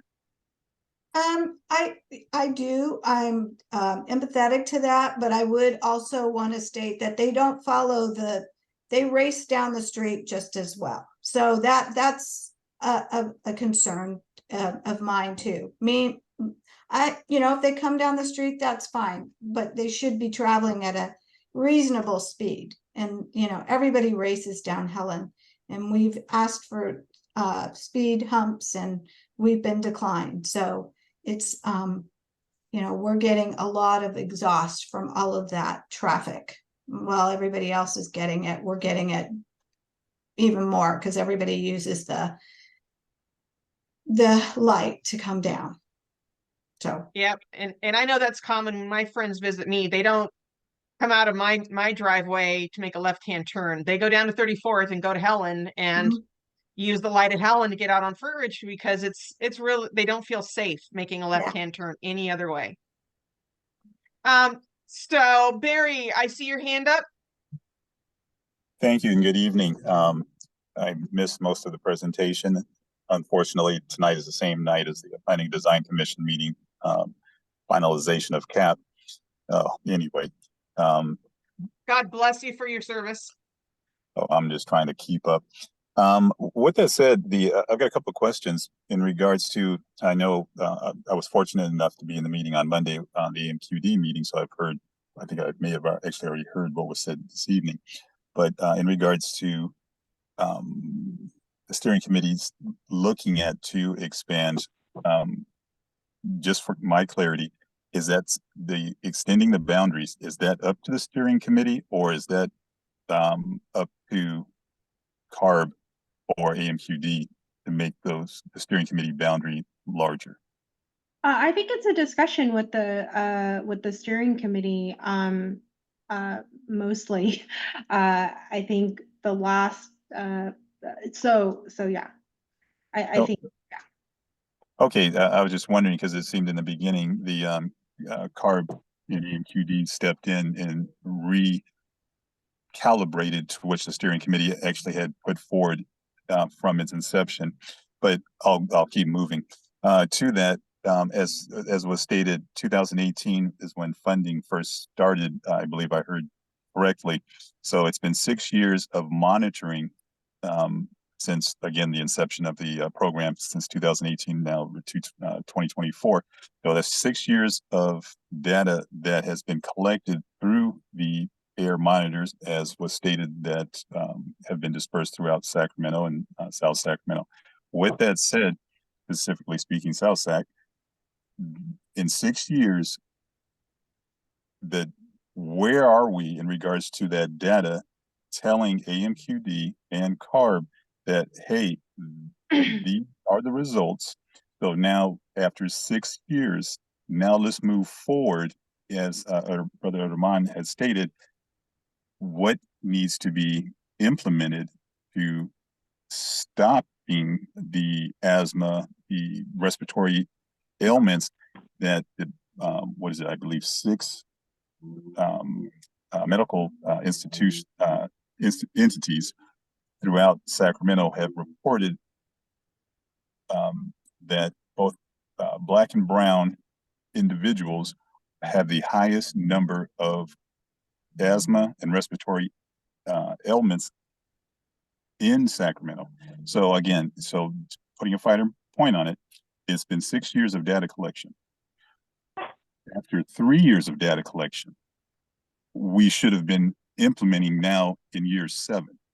So if I heard you correct, you, Janice, you were saying that we being the steering committee, I'm not a committee member, but speaking broadly. So are you stating that the data collection is still ongoing after 6 years and the data has not been put forth to come up with a hypothesis at this point? Yeah, that's a really good question. Let me roll us back and maybe explain about the different phases. First, we haven't been monitoring for all of those 6 years. When we started with the steering committee, we worked with the steering committee to understand the concerns, the priorities, and develop a plan. And once we developed a plan, then we had to implement that plan. And so it did take some time to develop that plan and share that information with the community.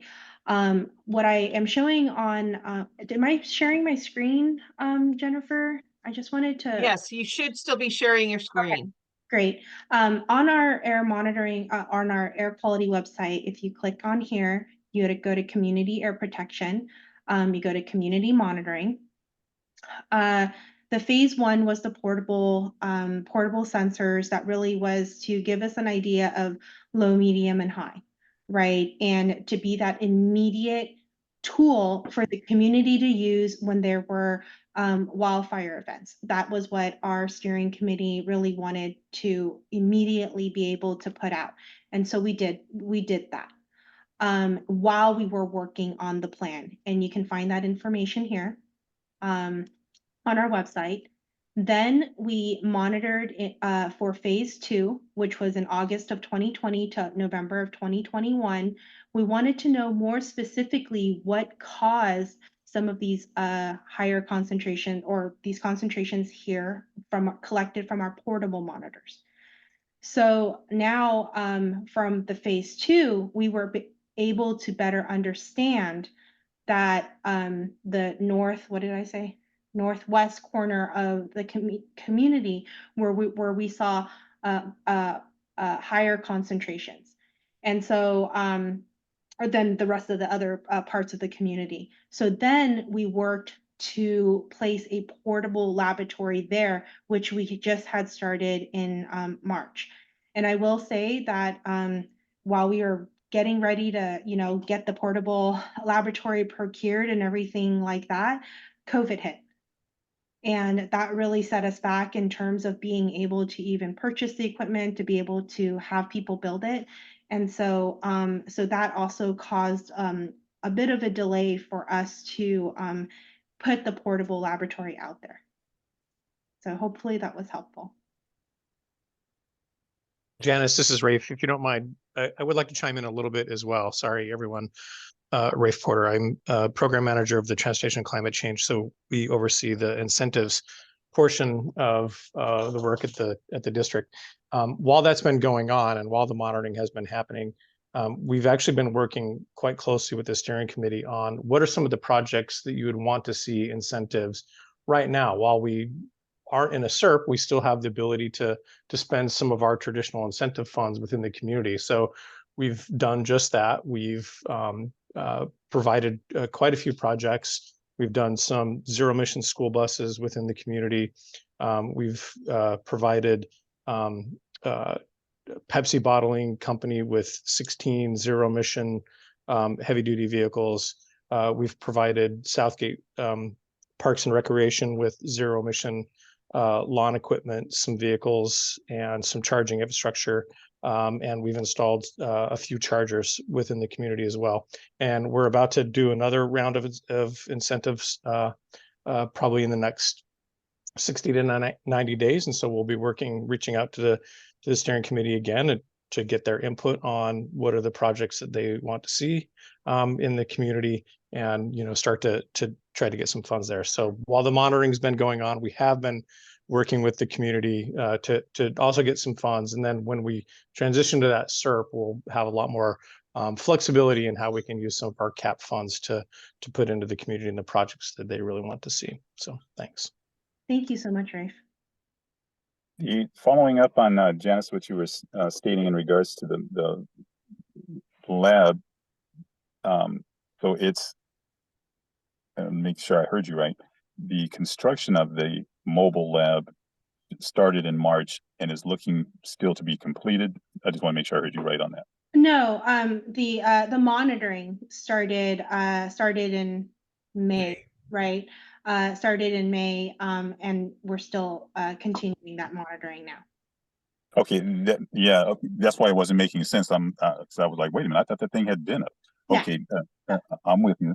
Okay, so from the what do they call the great monitors or whatever they're, the smaller monitors. It's the phase 3 monitors we're doing now. Thank you, Vincent. The phase 3 monitor. So from, I believe you said 20 to 21 is when that happened, correct, Janice? The phase 3 monitor portable laboratory started in May of 2023. No, not the lab, but the individual monitoring that the steering committee was doing prior to the mobile lab being constructed. Yeah, that was what did I say? Phase 2? Yeah, that was phase 2. And the dates were August 2020 to 2021. To August 20. Okay, so that data is accessible where for everyone who wants to look at it? That data is accessible on our website. So if you go to our homepage, click on Community Air Protection, go to Community Air Monitoring, and if you scroll all the way down, it says Enhanced Monitoring Phase 2, and they're all posted here. Fantastic. Let me just, I'll wrap this up real quick. With the mobile, Phase 3 mobile monitoring, just so I'm understanding, it is a mobile lab, meaning it drives around. No, unfortunately, it's a terrible name that, we. Again, I'm just making sure I wasn't messing this up. It's a portable laboratory. So, it's a trailer, right? You have to pull, is it 220 or 240 power, 220 power. So it's not as easy as like plugging it into a 120 outlet. And so that has been one of the challenges that we have faced is trying to find a location that would allow us to get the power to get power to the station to run all of the monitors that are there. Okay, I appreciate that. Portable would be, I guess, the best way to describe that instead of mobile. With that, so having, I guess, no one thought to have its own self-powered, being self-powered with a generator and or a solar panel to create its own energies. But anyway, with that said, so that portable monitor, as you stated, started collecting data May-ish. So it'll sit in a certain area for what, 3 months and then move to the next. The camp outlined that it was going to be there at least 6 months to a year. And ideally it would be there for a year because air pollution and different type of sources occur throughout the different seasons. And so you really want to capture that entire year so that you understand, you know, the ups and downs from the different seasons and track the sources. No, I do appreciate that, and you know that's fantastic. So to that, so when the this year goes by, I guess to make it simpler, when will implementation start in regards to using data from medical facilities of what is happening to residents in the boundaried area in regards to respiratory and ailments,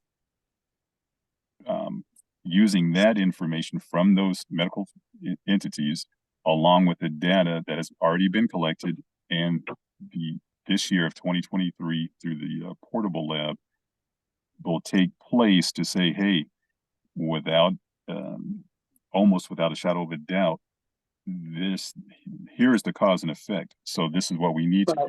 I did hear you state earlier that discussions will start in the steering committee if in fact it becomes if SALSAC becomes a CERT.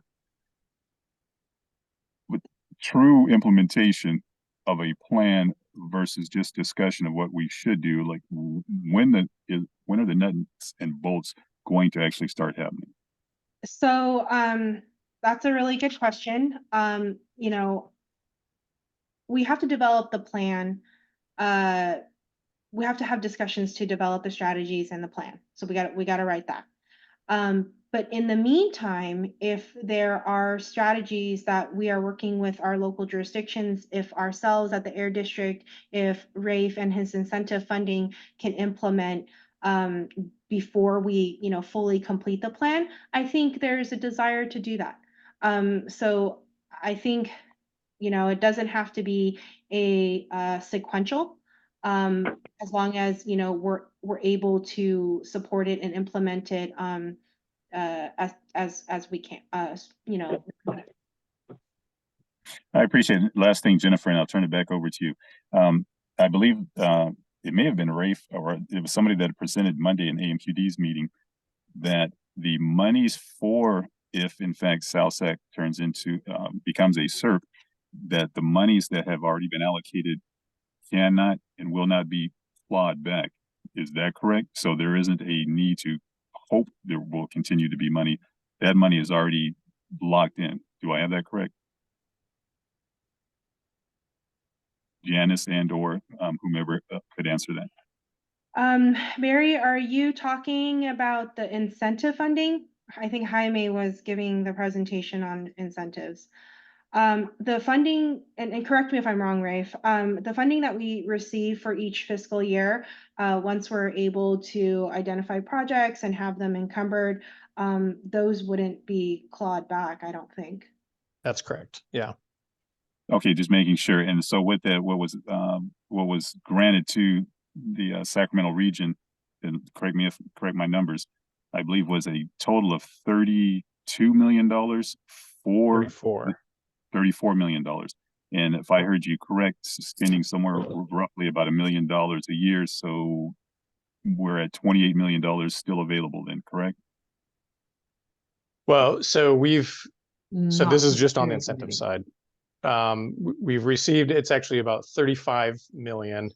25, a little over 25 million of that has actually been contracted, so that those contracted funds, can't be touched. And then we've spent actually money out the door, an additional 9 million. So that gets us to the, 34-ish, 35 number. We've received another $6 million in year 7 funds. So our next kind of tranche of incentive dollars from CARB. That's about 6.1 million. That's going to come out of this solicitation that we have in the next 60 to 90 days. I guess there is the potential that they claw those dollars back. I don't think that'll be the case, but you never know. We're going to proceed to, again, work with the steering committee on what are the types of projects that they, want to see and try to get those funds out the door as quickly as we can. Hopefully that answers your question, Barry. It does. I appreciate that. Now that $25 million that's been contracted, what percentage would you say have been contracted to non-mobile sources? To non-mobile, very few. We've done, so again, some lawn and garden equipment might be, I'm trying to think if there's anything else. That might be the only thing that anyone's ever put in for. The only other non-mobile source projects that are eligible for funding are, as it stands right now, are chrome plating facilities and filtration in schools. There's still some nuances to all of those that make both of those projects difficult to actually implement, but those could be the other projects that could be implemented. I appreciate your input there, Ray. Thank you, Jennifer. Barry, those are some great questions. Thank you for your questions. Herman, your hand has been up. What additional questions or thoughts do you have to share? Oh, just for clarification, the incentive money is not funded through AB 617, right? Correct. There is a separate community air protection fund that is funding these incentives that I'm talking about. There are other funds like Carl Moyer and other things that we also have. Okay. So if AB 617 would had not passed by the legislature, then these things will be happening anyway, right? The sun will rise tomorrow with the incentives. There are other incentive dollars. Some of those are still, in this new budget cycle. Okay. So for the sake of everybody here in the Zoom, incentive dollars are separate from AB 617. Just keep that in mind, guys, because I'm reading the law here on AB 617, and it specifically says that AB 617 is supposed to be used for non-mobile sources, and it's for areas that are incredibly polluted, where poor people live, people of color or low income. Your boundaries in AB 617 do not cover the worst polluted neighborhoods in South Sacramento, where there are some serious non-mobile pollution sources. The 4 hospital systems in this county have informed the public that people are dying about 10 to 15 years prematurely due to the cumulative concentration of pollution in South Sacramento. So I'm really interested in seeing that the SERP program covers those areas that are really troubling, and that there's some non-mobile sources, stationary sources that are creating pollution, that they are targeted by this effort. Is that still possible? So I will say one slight nuance to your original statement is, yes, AB 617 was intended for stationary sources. The legislature then passed another law saying that the community air protection funds would go under the Carl Moyer, and I'm sorry, I'm getting very wonky, Carl Moyer guidelines, which are all mobile sources except for those 2 exceptions of the chrome plating and the schools. And so while the intention was to be stationary sources, the legislature made those changes to say, here's the guidelines for how the community air protection funds can be used. And that focuses on those mobile sources. However, there has been, some discussion and some updates to that. In fact, next week, there's a meeting that I'm attending with representatives from CARB to dive into that and provide even more flexibility to those community air protection funds and how they can be used in stationary sources, even outside of a community air, a SERP. So hopefully there is, a little bit more flexibility that can be given. But once you're within a SERP, then you obviously have a little bit more flexibility in using some of those for non-mobile sources. So just one slight nuance. Because I'm reading here in the CARB website that the legislation set out for the framework through the blueprint is that to definitely schedule installation of the cleanest controls for industrial facilities and such. So you're going to hear from our community in South Sacramento that we need to target those stationary sources so we can actually provide the cleanest controls for our people. We understand the transportation incentives will be here no matter what, because they're coming from a different part of this air quality effort. But since AB 617 was awarded to Sacramento, and by the way, everybody, we compete with other counties for this funding, and we got it. So it's not an easy thing to win because we're competing against 58 counties. I want to make sure that there's millions of dollars that are coming out for AB 617 are definitely used for non-stationary sources. And that's something that all of our partners in the coalition have agreed, and we've been advocating for that for the last 4 years, or 6 actually, to be correct on that. But thank you for that clarification. We'll be following up with you guys and CARB as well in the week to come.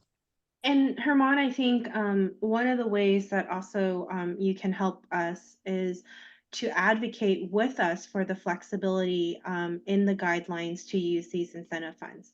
And I think, Jaime and Rafe, who's from our transportation and climate division, can, maybe even dig into some of the nuances of why CARB may limit the impact of that. So we welcome your advocacy with us. We'd have to talk about that, because right now AB 617 was very specific on this, and there is money in AB 617, and so we want to know that those millions of dollars coming out of AB 617 specifically are being used for stationary sources, like the law states, the Carl Moyer stuff, and the other incentives that came out later. We, as a community, as a grassroots network, we still have the right to make a demand for stationary sources to be targeted, because those are very massive producers of pollution here in South Sacramento. Mm-hmm. Okay. Janice, go ahead and respond if you wish. No, I just I think there's further conversations about that.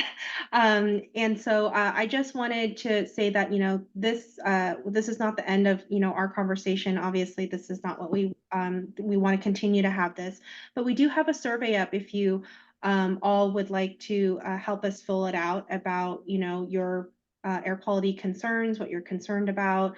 And you also have and this is on this website, and I'll send it to you, Jennifer. But we also have a link where you can actually put a very specific marker on where you are concerned about, and then tell us additional information about your air quality concern. This will specifically be used for our for our steering committee when we're thinking about expanding the boundaries, talking about community priorities. What this is not intended to do is to use this for like an air quality complaint. And so if you do want to make an air quality complaint, we do have a link on here where you click on it and you fill out and you file a complaint online with the sources, with a description of what your complaint complaint is, and our compliance department will then follow up on that complaint. So I just wanted to share that with you all, that, you know, we welcome continued conversation, and we do have our survey, and I'll send this back to you all. So you have the information. With that, I know we're already way over time, Jennifer, and I'll go ahead and stop. And this is the last agenda item of the evening. I've been happy to continue to host, and as long as the conversation was lively. But yes, I do think our brains are starting to melt with the content. And I know that we have a few details to wrap up, but before we start wrapping up, but it's been a marvelous conversation. I've enjoyed it, but before our brains really do melt off, let's talk a few closing things, because some of the things I like to bring out in meetings is, how can my neighbors get involved? We are on a recording, and even if people aren't here in the meeting, typically within the week, a bunch of my neighbors pick up the recording and watch this. So if they've been listening and they want to get engaged, and Janice, I hear you saying a wide variety of ways people can participate and engage. Let's just get those locked in and super clear, so that even people who aren't here tonight can get engaged, because I have, you know, one of the reasons I have supported this meeting as long as I have is I do want to encourage anybody in Sacramento, South, North, East, West, to listen in and hear what's going on. And even if you're not in this immediate geographic area, there's probably some stuff for you to do. And I think this meeting's been a great place to get started. So Vincent, I do see your hand up. Do you want to go first, or shall Janice give a few clear statements of how to get involved, and then you talk about how to get involved in the committee? What's the best order of operations here? I had a question for Janice too. And so if someone wants to join the emailing list for the AB 617 South Sacramento Steering Committee meetings, where do they go? So, and I can send Jennifer directly the link, but you go to our airquality.org website, you click on community air protection, and then there's a place where it says community meetings. And even on the community air protection front page, it should have our next meeting that we're going to have. Thank you very much. And just to let everybody know that any contact or links, informational links, etc., that go in the meeting chat, I copy and paste into the meeting description when I put it on YouTube. So the links will follow this recording to YouTube for other people to use. So if there are links for people to follow or to go to, please make certain they get into chat, and it will be right there in the description for them. Vincent, did you have an additional question? No, I'm fine. Thank you. All right, Janice. Yes, please. All right, so I went ahead and put into the chat the link. Well, did it happen? Oh, it didn't go through. I did put into the link for our community meetings, and then I am working to put a link to the survey. Again, this survey is really important for the steering committee, so that, you know, they're making informed decisions about areas of concern that will inform the boundaries. So I think that's all I got, Jennifer. All right, so let me see if I understand also, as I was listening to a varied conversation.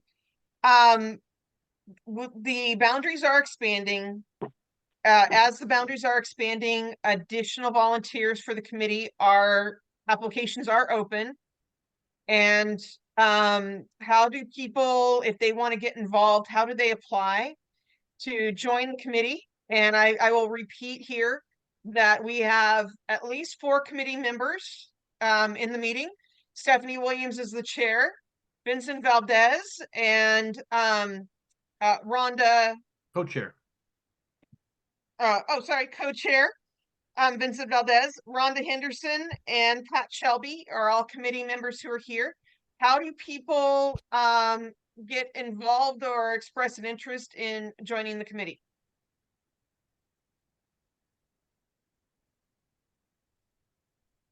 I'm posting the link to our steering committee meetings. That the link I just posted is this year's steering committee meetings.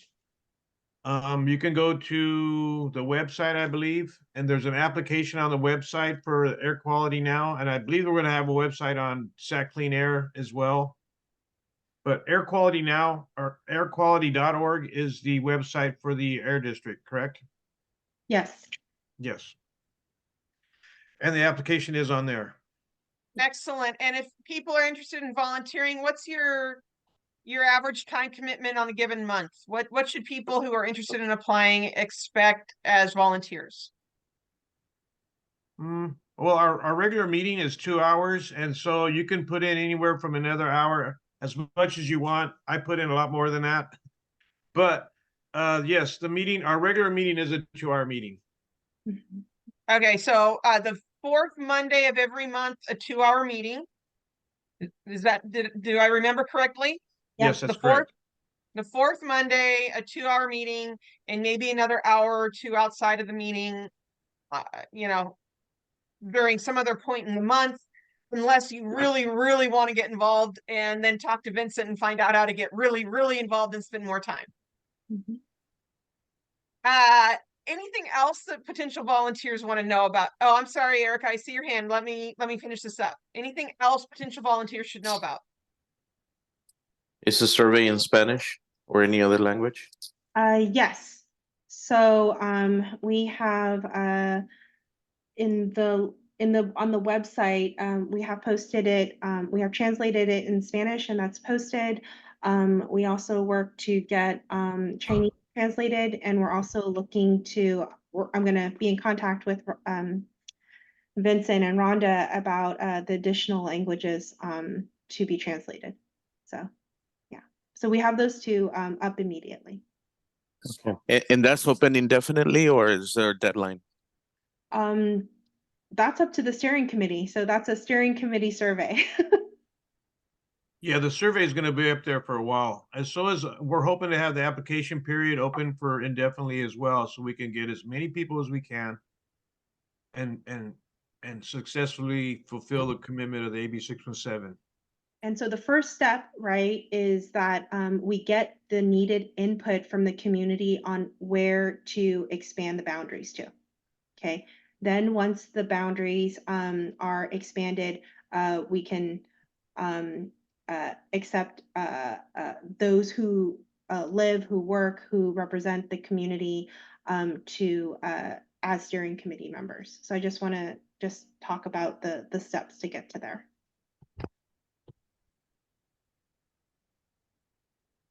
And do you want to talk about those steps right now? Yeah, so the first step is, the steering committee doing its outreach right now. And they're going to collect this information for the survey about where people are concerned about. And then as part of that, then talk about collecting all of the public feedback. Then they're going to consider expansion of the boundaries. Then those boundaries will be set. And then the people who live and work within those boundaries can then apply to be on the steering committee. Okay. Yeah. So it's a got it. So there are boundaries that we're going to have to recognize as a part of volunteers. So volunteering, people should express interest, but there's a chance that if the boundaries aren't expanded to where you live, that your application may be declined just based upon where you live. Which is why it's really important that, you share the information from the survey. So it could be. Got it. Excellent. Erica, your hand is up. You've been very patient. Yes, please. Okay, so when someone applies to your steering committee, because it sounds like you guys definitely want, people to know about being able to apply. who gets to review those applications? What role do the actual steering committee members play in that application process at all? Do they have a role? Mhm. They definitely do. So what we do when we receive an application from a member of the public, we look at whether or not they meet the criteria of whether or not they live in, we check their address. Do they live there? Do they work there? Do they own a business? Do they are they a community organization that represents the community?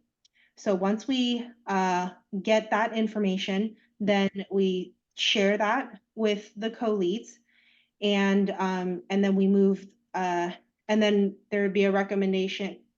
It goes to the co-leads, and the co-leads then move it to the steering committee for a decision on who gets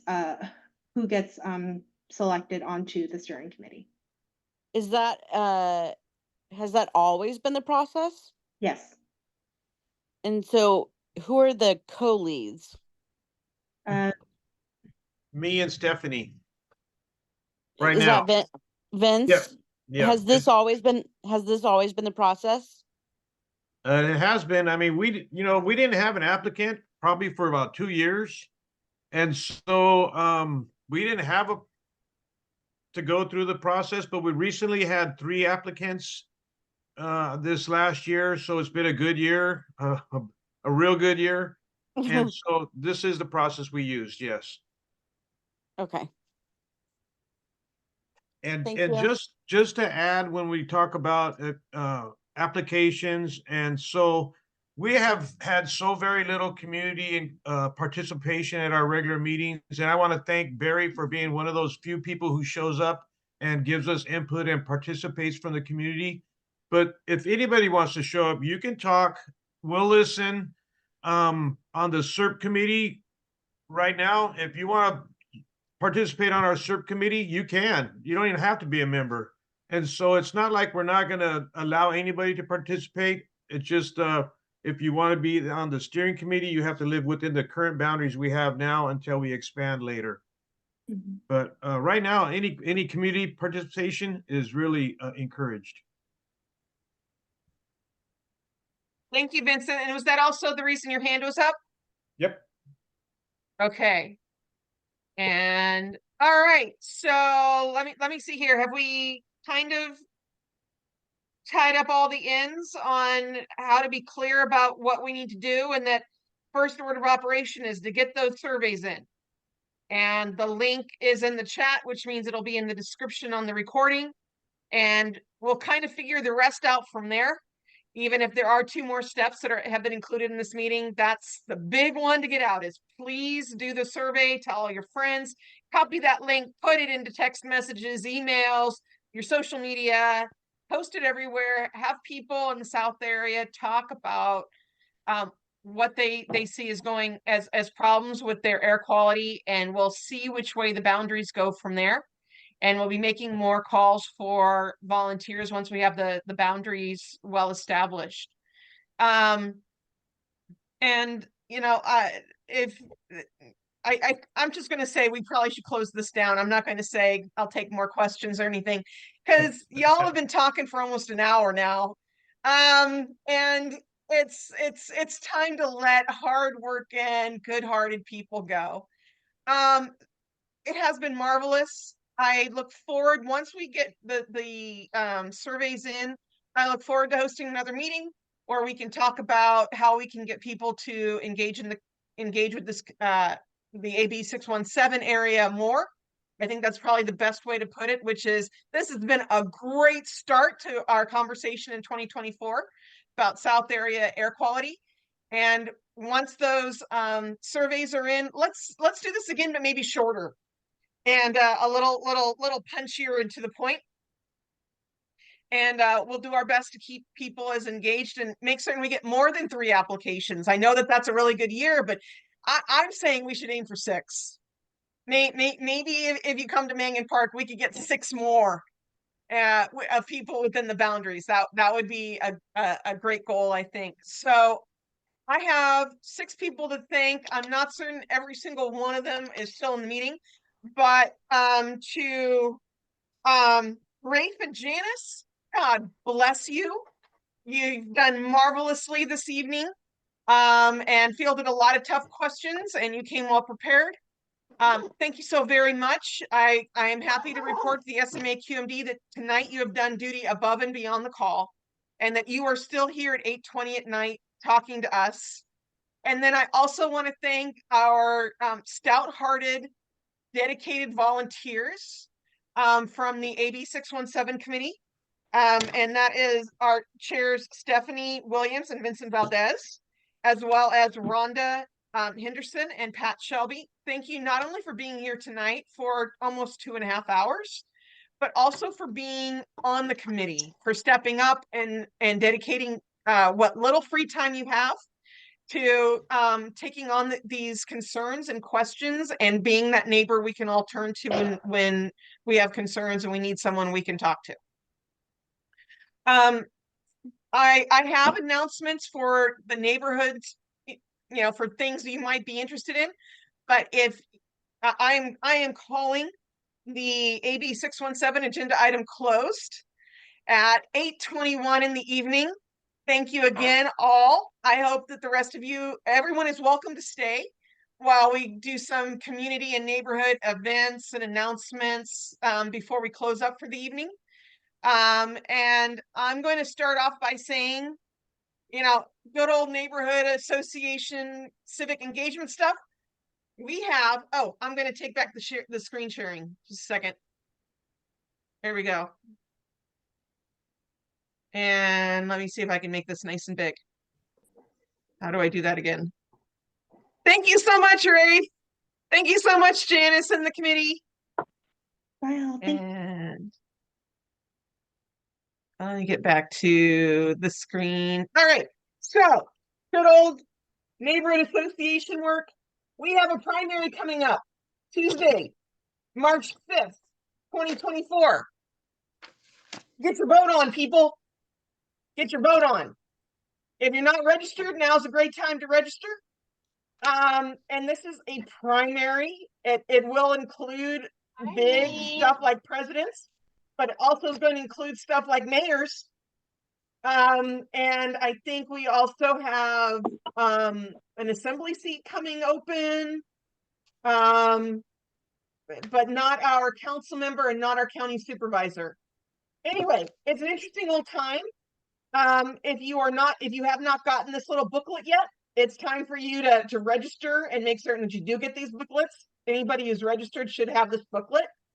I also want to let everybody know that the Hollywood Park Neighborhood Association is organizing a mayoral forum on February 6th at 6 p.m. at the Sierra 2 Center. So if you want to hear all of the mayoral candidates, and for mayor, we have Assemblymember McCarty, Senator Pan, former council member Steve Hansen, Flojan Kofer, and a gentleman I'm only just starting to get to know. I think his last name's Avila. I believe they're all going to be there at this mayoral forum at the Sierra 2 Center, February 6th at 6 p.m. Hosted by the Hollywood Park Neighborhood Association. Hopefully I'll have more information coming out to people on the East Coast, but that's a bare minimum. So yeah, take an interest. It's a hot group of candidates. I already watched their environmental justice forum last week. And they all did very, very well. So this is going to be interesting. So that is the first announcement I have. Also, our Sacramento libraries are still collecting gently used formal wear for their prom drive. And there's still time to drop off your gently used dresses, suits, shoes, accessories, and other formal wear, any formal wear to any library location by January 31st.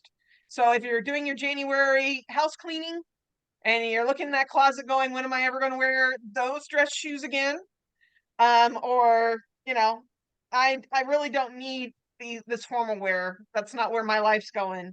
Please consider dropping it off at any library location. And I know Belle Coolidge has a room full of donated clothes to donate to teenagers who want to go to the prom but don't have the money for the clothing. So please consider donating it and helping out other members of your community who want to participate in their the social aspects of high school. And let's see here. Also on January 27th, so that's 2 nights from now, teens are invited to a free night of fun after hours at the Central Library. Bring your friends to hang out, play video and board games, eat free food, and sip mocktails. So we've got a teenager hangout night at the Central Library coming up this weekend. Let the teenagers in your life know that there's a good place to go and hang out. Those are most of the Mangan Park sorts of things that I know about. Are other areas, neighborhoods, organizations working on other things over the next 2 months or so?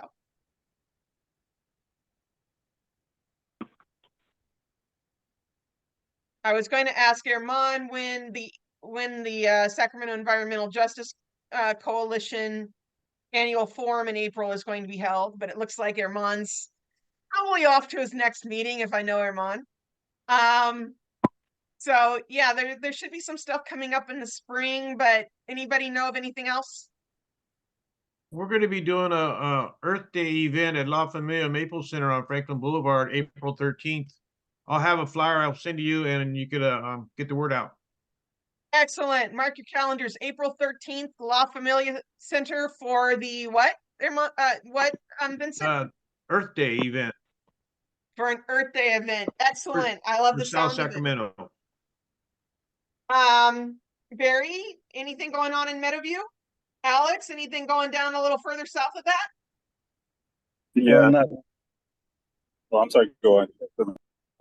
I gave you that message today about the count. The pit count was going on tonight, right? And if you had a chance to move it, I know you're really busy, but in terms of the county counting homeless people, the pit count was taking place last night, kickoff at Sac State, and we worked in Rancho Cordova and Citrus Heights in Sacramento. And tonight they were working in Elk Grove and some other areas around the county. Just checking. Poor turnout. It rained a little bit and it was a little misty. So Rancho didn't have a huge turnout like we did in 2022. But the Vincent's message about trees, I'm trying to establish my corporate entity to work on trees. And he mentioned trees. I appreciate that, Vincent. That would be all I had. Thank you. And Alex, I wanted to recommend the Meadowview Tree Project, a nonprofit that is working on getting trees planted in Meadowview. So if you're working on some sort of corporate identity, check in with the Meadowview Tree Project. Jeff Solomon is heading that up in the Meadowview Neighborhood Association. Okay. And maybe your corporate entity and their nonprofit can start coordinating together. Absolutely. That's a great connection. Thank you. Yeah, let's make that happen. I also have this dream of, and I've talked to Jeff about it. It just probably is a heavier lift than I think it is. I want to talk to the schools and their art programs about having kids draw the Meadowview full of trees, and then we just get that artwork out there. What do they want Meadowview to look like? What would the trees look like?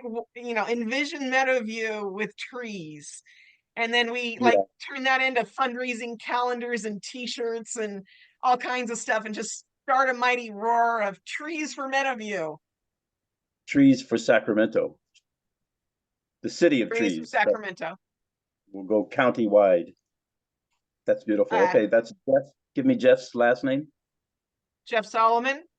Solomon, got it. Okay.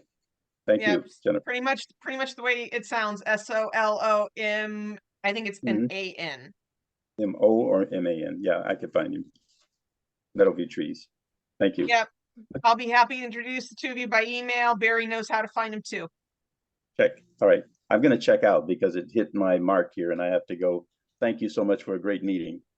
night, You're everyone. very welcome. Thank you so much for joining us and making it an even better meeting. You're welcome. I appreciate it. Take care. You too. Barry, did you have something you wanted to share with us? Yes, I was, unfortunately, if I go to my calendar, it's going to be off of my Zoom. But the Sacramento Environmental Justice Coalition's Earth Day event is a birthday fundraiser of dinner at Our Lady of Guadalupe Church on the 7th and S Street. I have to get the actual details. But it's Saturday,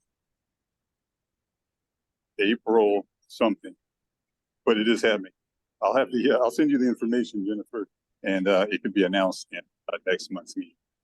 All right, so there is one being planned.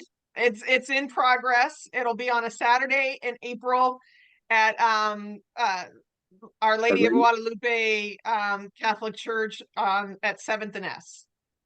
Yes, it's more than being planned. It's a dinner that's going to happen. All right, that's a beautiful building. I'm looking forward to that. Okay. Thank you so much for sharing that. I'm grateful, Barry. Any other events, activities, things coming up in the next couple of months that to announce and let people know about?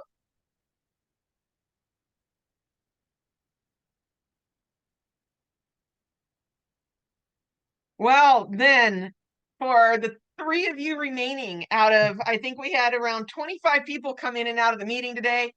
3 of you are still here. Power to you all. Thank you so much for all of your time and information and dedication and being in this meeting tonight. It is always better with you here. So I know we've still got lots of things to talk about, and we'll keep talking about them. And there will be a February meeting of the 4th week of the month. I might have it kind of be a little bit of election kind of a theme, but I'm working on that. If other people have information or topics they would like addressed, please let me know. Okay, and yes, Vincent? I said good night. Good night, Vincent. Good night, Rebecca. Good night, Barry. It's been grand. I look forward to seeing you before our next meeting in the 4th week of February. God bless and keep you all. Good night. Night. Good night.